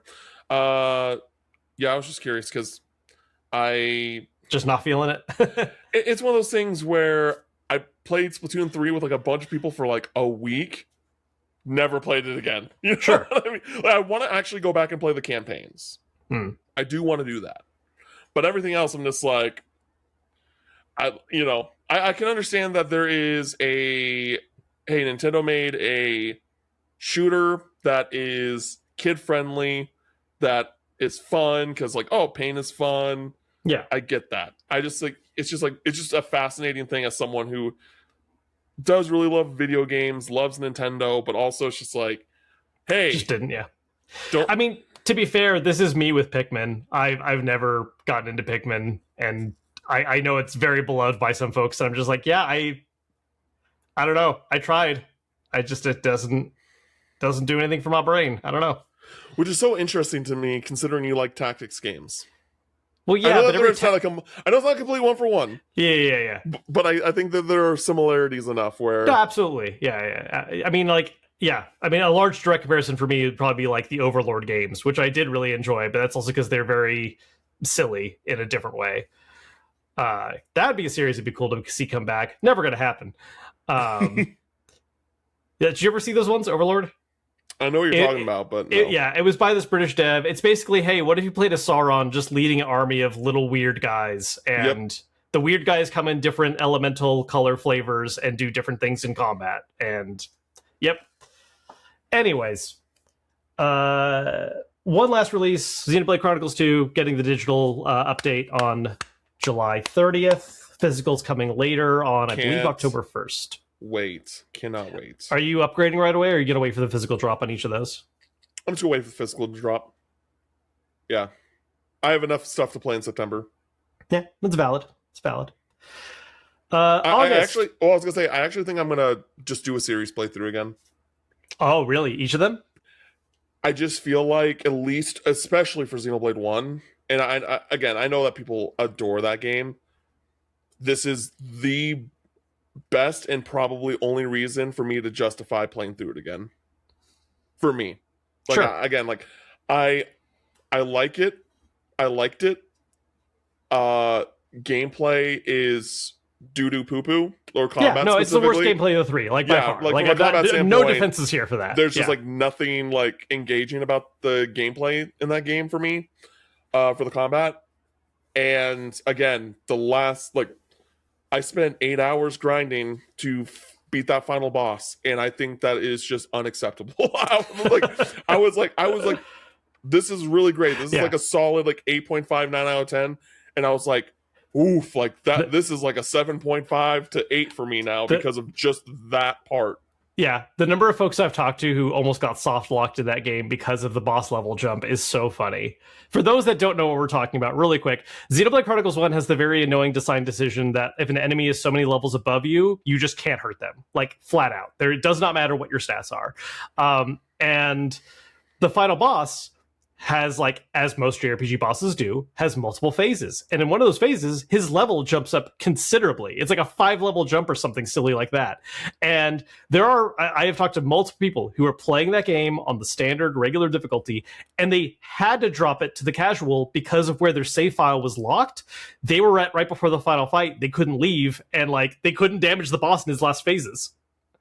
So it was just like, I'm soft locked unless I lower the difficulty. Yeah, that's fun nuts. times. Always a good reminder to have multiple save files in games, folks, especially before points of no return. Are they outdated? Sure, but they still exist in older games. I don't think they'll ever be outdated. I think if you're autosave only in any video game, I don't care what it is, like I think that's a mistake. I think well, it depends on the game. If it's designed around it, like Dark Souls absolutely should be autosave only. Like that's how the game is built. Yeah, sure. I don't know. Anyways, August releases, Beast of Reincarnation, August 4th. This is probably the biggest thing coming out in that window that I kind of forgot about, and I'm like, damn it. I'm excited for this one. Yeah. I'm really excited for this one. This is one that I want to play day one. I want to see what Game Freak's cooking. Yes, give it to me. No, absolutely. This is the one that's kind of messing up my idea of July and August being catch-up months, because it's like, oh, wait, crap, that's right at the start of August. So definitely gonna put time into that one. Marvel Tokon Fighting Souls, August 6th. I'm excited for this one. We're still waiting on one final team reveal. I dug what I played in the beta. As always, I love fighting games. I'm terrible at them. I'm going to put my time in at launch, and then we'll see how often I go back. Yep. But I like it conceptually, and I plan to support at launch. Did you see the thing that online today where there's like this whole... I don't know if this is true. Okay. So, but this is related to this. So apparently Arc System works. The Goku thing. The Goku thing. Yes. I did see this. This is so crazy if it's true. So yeah, please explain it. Please explain it. You'll explain it better than me. So apparently in Dragon Ball FighterZ, only one character actually has the full core moveset coded directly to them, and it's one of the Gokus. The person posting about this did not specify. They were like, it's like SSJ Goku or something. I don't know. It was one of them. And then for all the other characters in the code, when you're doing those like very basic core things, the game says, hey, look at Goku's moveset. Okay, cool. That's for that. And it's like for all the core like combat stuff. He's the only one that has the actual full kit. And apparently that carried on to the backend code for Strive. So Strive's like code for characters is literally, hey, look at Goku's moveset. That's how you do this. Which is, yeah. There's already like, I've seen a few jokes and such about just being like Goku holding up the entirety of the ArcSys like code and framework. I need to just know if chained this is in true. The code. I need like someone interview Arc System Works being like, hey, so that Goku thing, is that true? Yeah, I have no idea. Like I saw that post as well. I don't know enough about the back end for that, but that is a hilarious concept either way. What else we got? Brigandine Abyss. That's coming out near the end of August. 26th and 27th. PC gets it a day early, and then everywhere else right after.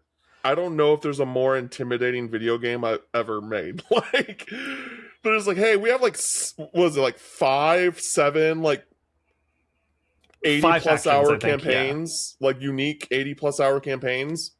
They literally said that they had to stop doing things. Like, like, hey, we can't keep making more campaigns because it's too much. Yeah.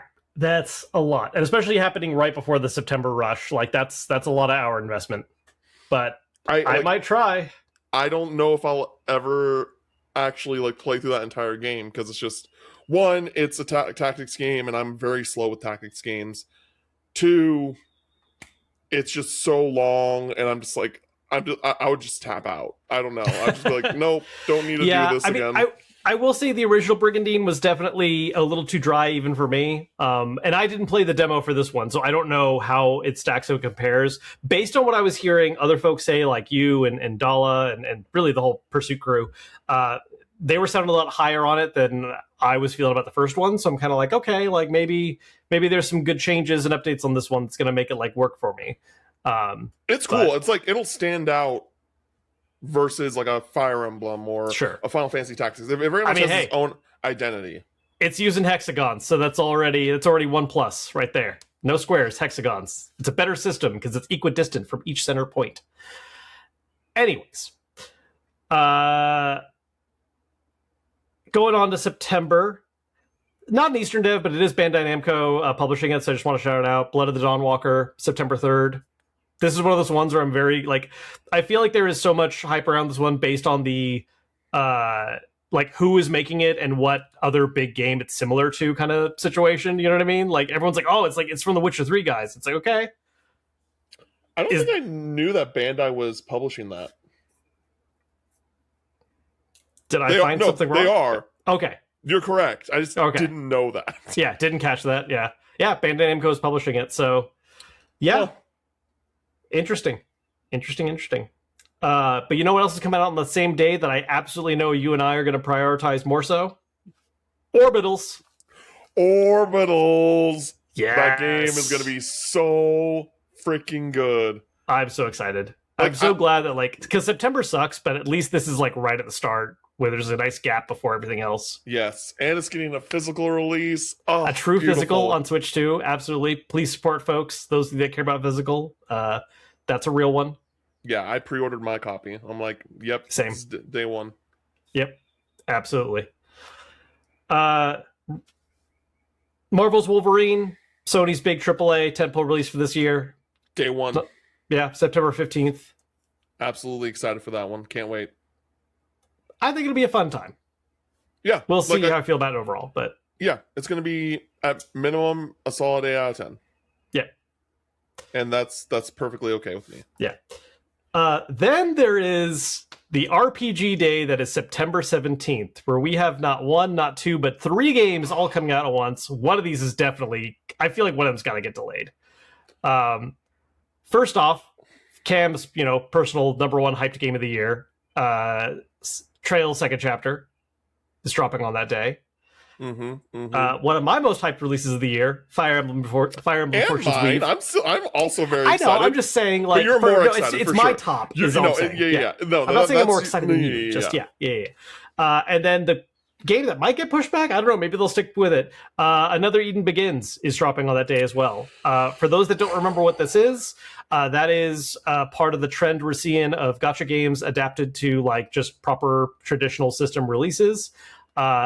This game has a lot of legacy staff from like old school Square Enix. These are people who are involved with Chrono Trigger. This game is effectively a spiritual successor to the Chrono franchise. So cool that it's getting like a traditional release on modern systems, but boy, is it probably going to get drowned out a little bit by the other 2 big JRPGs dropping on the same day. That is a rough competition for a specific genre. Yeah. Honestly, I think Another Eden's definitely going to move 100%.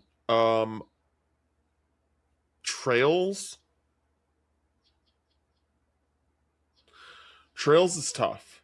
Yeah. Because I think that if it were to move, it's going to move up, not back.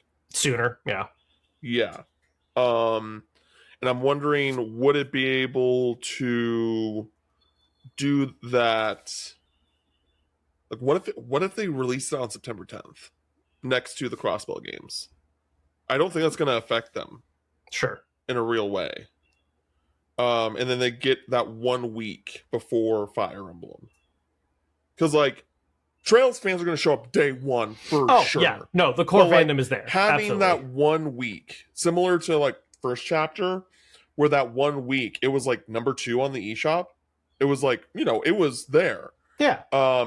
Having that 1 week where they can just be like, hey, we're on the eShop, look at this, before Fire Emblem comes out, I think would do a notable Yeah, difference for them than that's releasing threading the a needle same too. day.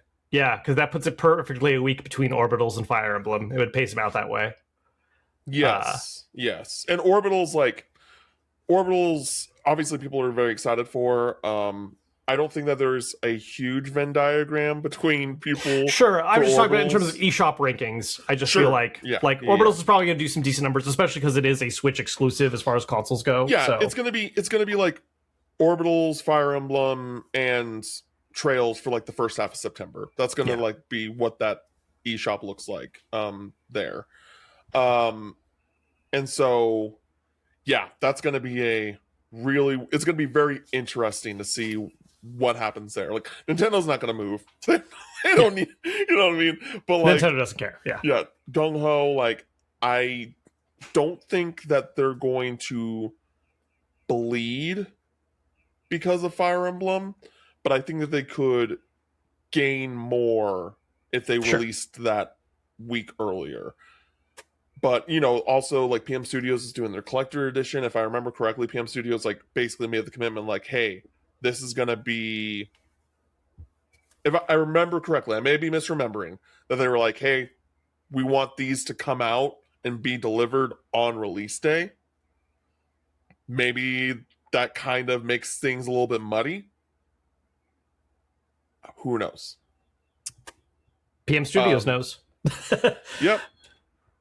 Yeah, we'll just have to see how that all plays out. It's definitely interesting because I was even talking to a few people about how silly the September release windows are in terms of like, oh, well, everyone's trying to dodge Grand Theft Auto. It's like, I swear the Venn diagram is not that small between Grand Theft Auto and some of these games. Like, I get it. That game's going to do bonkers numbers. It's going to be a big deal.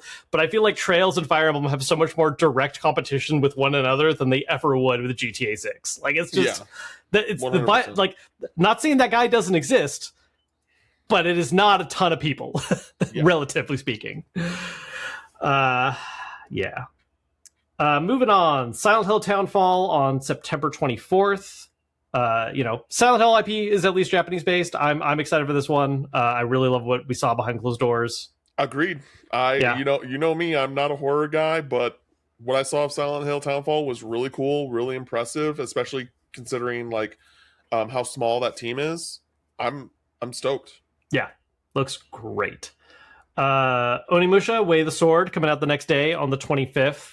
Probably one of my I'm not sure if this is my most anticipated this year, but it's up there. It's a top 3 right now. It's top 10 for me for sure. Like, yeah. Again, I think if we're in a like, oh, what am I more excited for, Phantom Blade or Onimusha? It's Phantom Blade for me. Sure. That's because like it's giving me more of the type of combat experience that I like in action games. But Onimusha looks great, and I think that what we like, I didn't play the demo that you played. Oh, you didn't? No, I didn't. I just did the thingy because they also didn't like. It was weird. They didn't escort us to be like, all right, time to go play the demo. Like I didn't really get that type of thing, so I was just like, okay, I guess because they were booked separately. Yeah, you had to. And I booked them back to back, and I just like didn't, because like last year when we did Pragmata and all the other things, it was all connected. This year it wasn't, right? And I understand why they did that, but they should have said like, hey, if you are playing Onimusha, go here. Oh, so did you schedule one, but then you just didn't go because like you didn't realize that you were supposed to go play after? Yeah, I just thought, I guess there isn't a demo for Onimusha. Oh, like, that's kind of like where my head was at for that. So, oops. Yep. So didn't show up to that, but I had a good time with it. but what I saw, I was like, okay, like this gives me a little bit more of what I was looking for when it came to the gameplay experience, like I think the one thing which I don't know how you feel about it, and maybe it's just because I've been spoiled with Sekiro and admittedly Phantom Blade. I think that the parrying in that game is a little bit too forgiving. I wish it was a little bit more. It's forgiving because it's not meant to be the win condition. It's an option. The ISIN is the actual tight timing. Yeah, the ISIN's the hard one. The ISIN's only like a couple frames. Okay, I see what you And mean. so it would be silly to have like the Isin be a couple frames and the parry be a couple frames, because then it's like, well, why would I ever parry? Because if I've got that timing down, I'm just going to Isin strike all day. That's totally fair. Because all the parry does is just stop the attack and then gives you an opening to hit them like 1 or 2 times. Yeah, which for me, I think it's like enough. But I get the Isin is like kind of like a auto kill type thing. Yeah, it's a 1-hit kill. And then there's also the deflect, which is like a little tighter window than the parry, I think, where you hit the parry button and I forget what it is right now. I think it's circle. You hit them at the same time, and then that is like it's not as full of an animation and it doesn't leave them as open, but it also reduces their stagger bar a ton.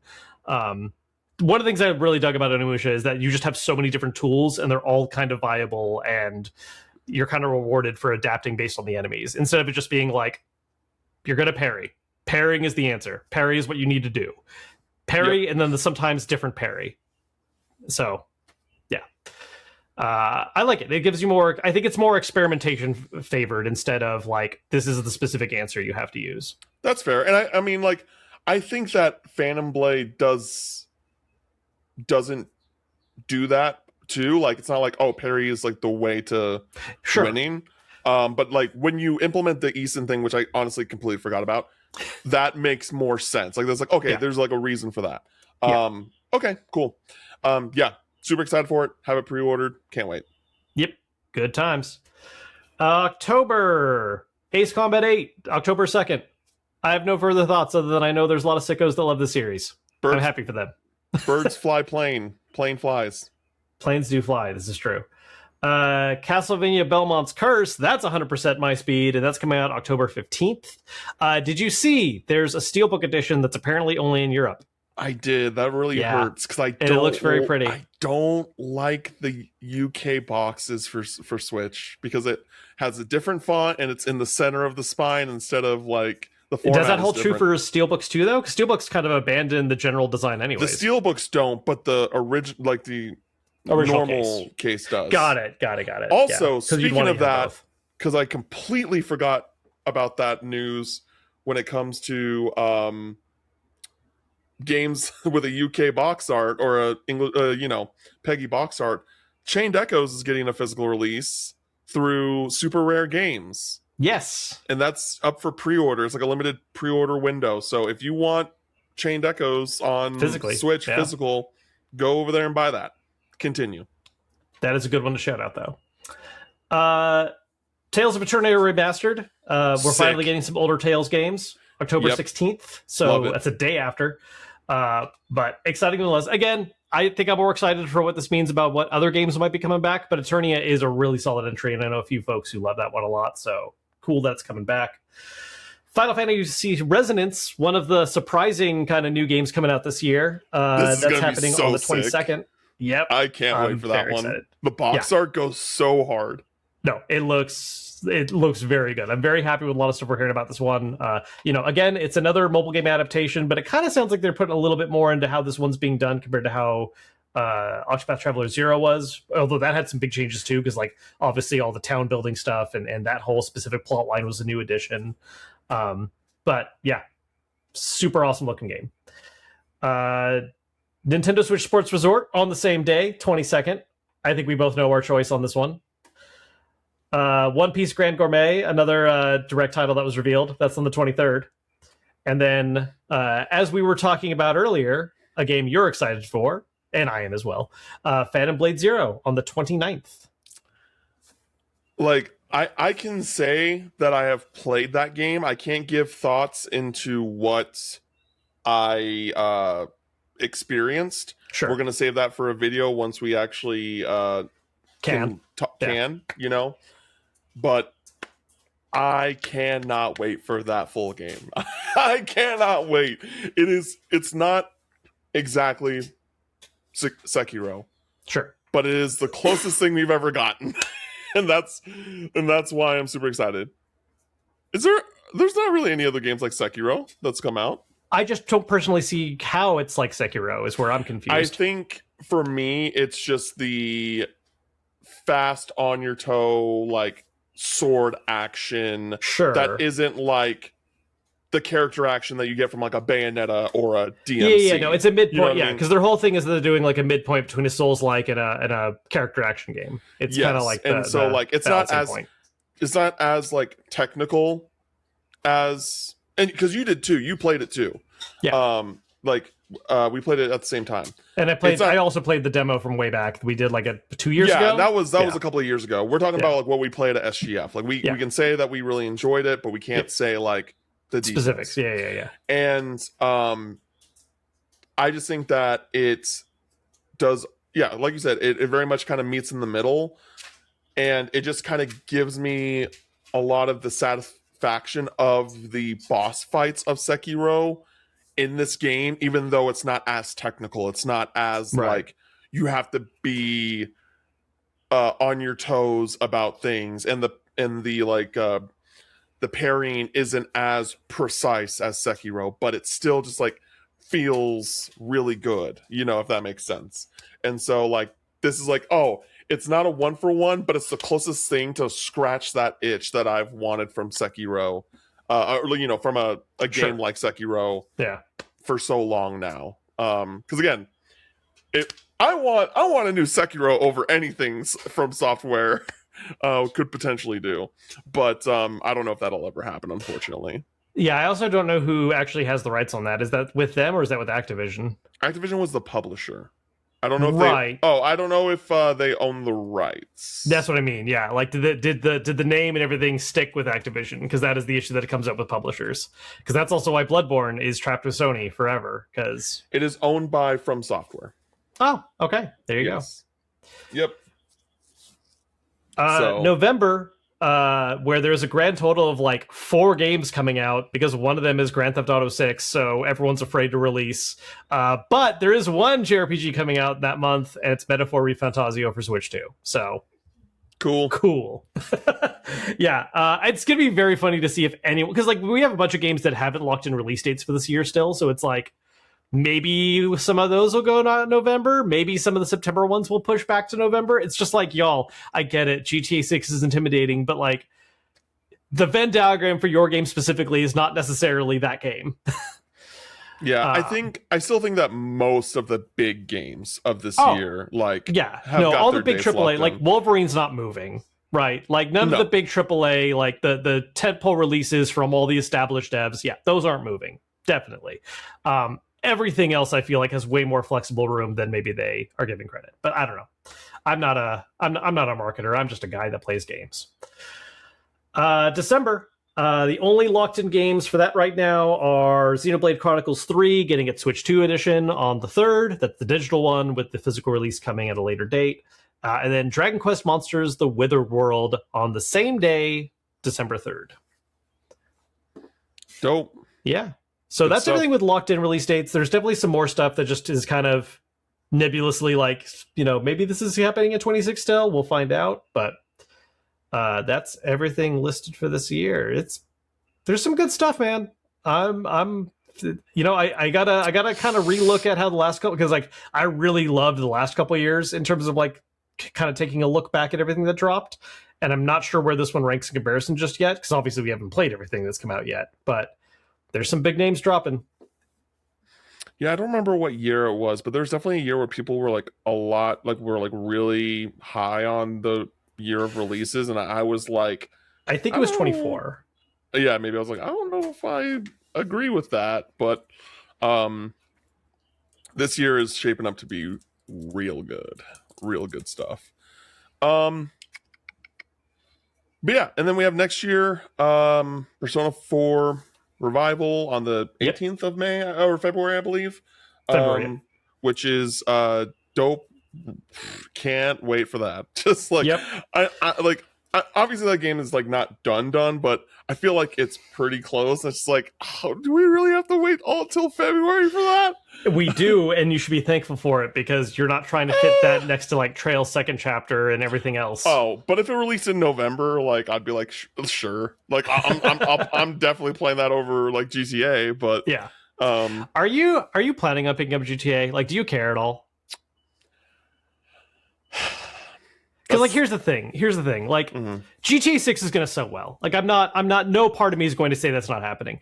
Yeah. But I do also think it's been so long since GTA 5 and like Rockstar's cadence has been as drawn out as it is, where I feel like there are a lot of people who've actually hit the point of like not actually caring as hard. Again, bonkers sales numbers in general. I think the general public buyers are going to be into it. But I've talked to a lot of games folks who are just sort of like, yeah, man, GTA 6 is coming out. Cool. I'm excited for so many other games. I don't think talking to games media people is a good, yeah, no, it's absolutely indicator. a different, yeah. No, and again, it's going to do crazy numbers. I'm not saying that. I'm just saying, like, I'm curious where you're at on it in terms of, like, interest. I am interested for two reasons. One, I absolutely adore Red Dead Redemption 2, and I think it's one of the greatest games ever made. Sure. And then the second thing is that it's in Vice City. Yep. And Vice City is my favorite setting of GTA. And so those two reasons are the reasons why I am interested. And I think that the just general development cadence of this game is very similar to Red Dead Redemption 2. Sure. So I'm not particularly worried about the quality of the game, even though GTA 5 just wasn't for me. I wasn't a big fan of the alternating main characters. I played like a decent chunk of the story, and I was just like, nothing's happening. Like I was like, nothing's really happening. And it's hard to compare, like, despite the base level experience being very similar, it's hard to compare GTA with Red Dead Redemption. Sure. And I feel like they've also splintered a little bit with like more time. Like I feel like there's going to be a bigger gap between Red Dead 2 and 6 than there was between like the first Red Dead Redemption and, GTA 4. Yeah, and just to put it into perspective, even though it does not sell remotely as well as GTA, Red Dead Redemption 2 is now the fourth best-selling game of all time. Yeah.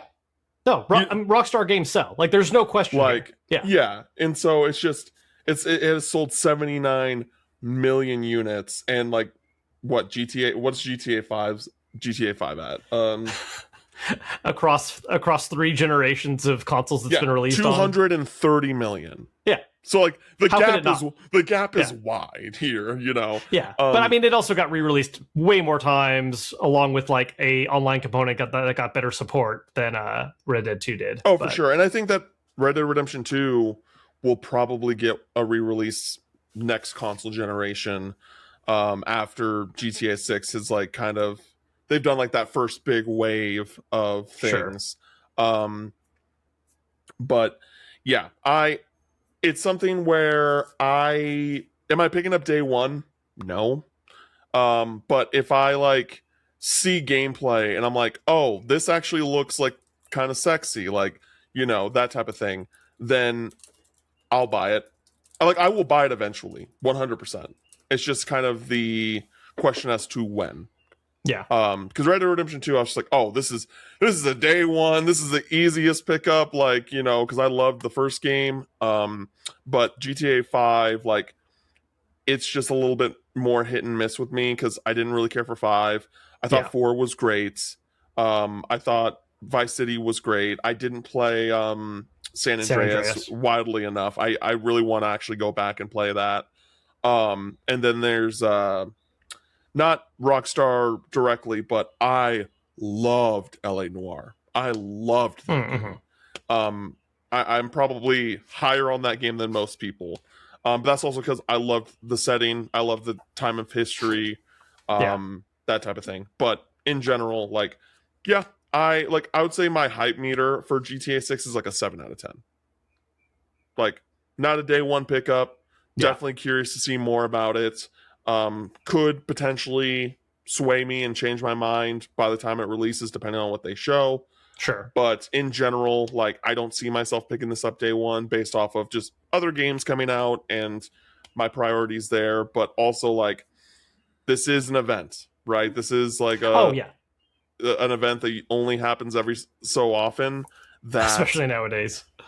yeah, that I want to see what that like if what that how that comes out. So also one of the things that we didn't talk about that I know we touched upon last week, Ocarina of Time remake. Yeah, it's How are you feeling? it's This supposed is to be all this you. year. Yeah, no, it's supposed to be this year. Again, that trailer they showed us didn't actually show a whole lot, so it's kind of hard Which is to. crazy. Yeah, I mean, it's gonna get whatever. It's gonna get a dedicated direct or something else down the line. We're gonna see Sure. this game, right? Like, it's not like Nintendo's not gonna talk about it until they suddenly shadow drop it in November or something. Um, I understand being disappointed they didn't show more yet, but it's like they're gonna we're gonna see it. I think more than anything, honestly, I'm in this odd space with it where Nintendo doesn't do remakes super often, like remake, right? We've got lots of remasters, we've got lots of like ports and updates, but you know, traditionally, as far as like big remakes go, they've been fairly faithful games that just get a visual facelift, right? That happened with Link's Awakening. It's what we're seeing happen with Star Fox, where like they're adding new cutscenes and stuff and story, but like the core game is pretty much identical as far as we can tell so far. And so I'm so curious what that actually means for Ocarina of Time, right? Like, is this going to be like mostly 1-to-1 with a couple changes and it just looks pretty, or are we reinventing some stuff here? Or are we making some big changes? Because at least based off their track record so far, it's probably going to be pretty faithful, but we just don't know that for a fact yet, you know? And so I'm so curious, like what this game's going to actually look like, you know, at the end of the day. I'm curious as to who's developing it too, because we learned recently that Star Fox is being developed by Villian Studios. They made Knockout City, which is such a great game that unfortunately just didn't get the support to continue. But I loved that game. Knockout City was great. But yeah, I'm very curious to see if that's being done internally, because I don't think it is. But also, like, who are you giving a remake of one of the most important games of all time to? Yeah. Like, you know? No, that's one of the things too, right? Like this is one of those games where it's like it would have been fine if you just never touched it, because it does that well on its own. But now that you're touching it, it's like, oh, don't fuck it up.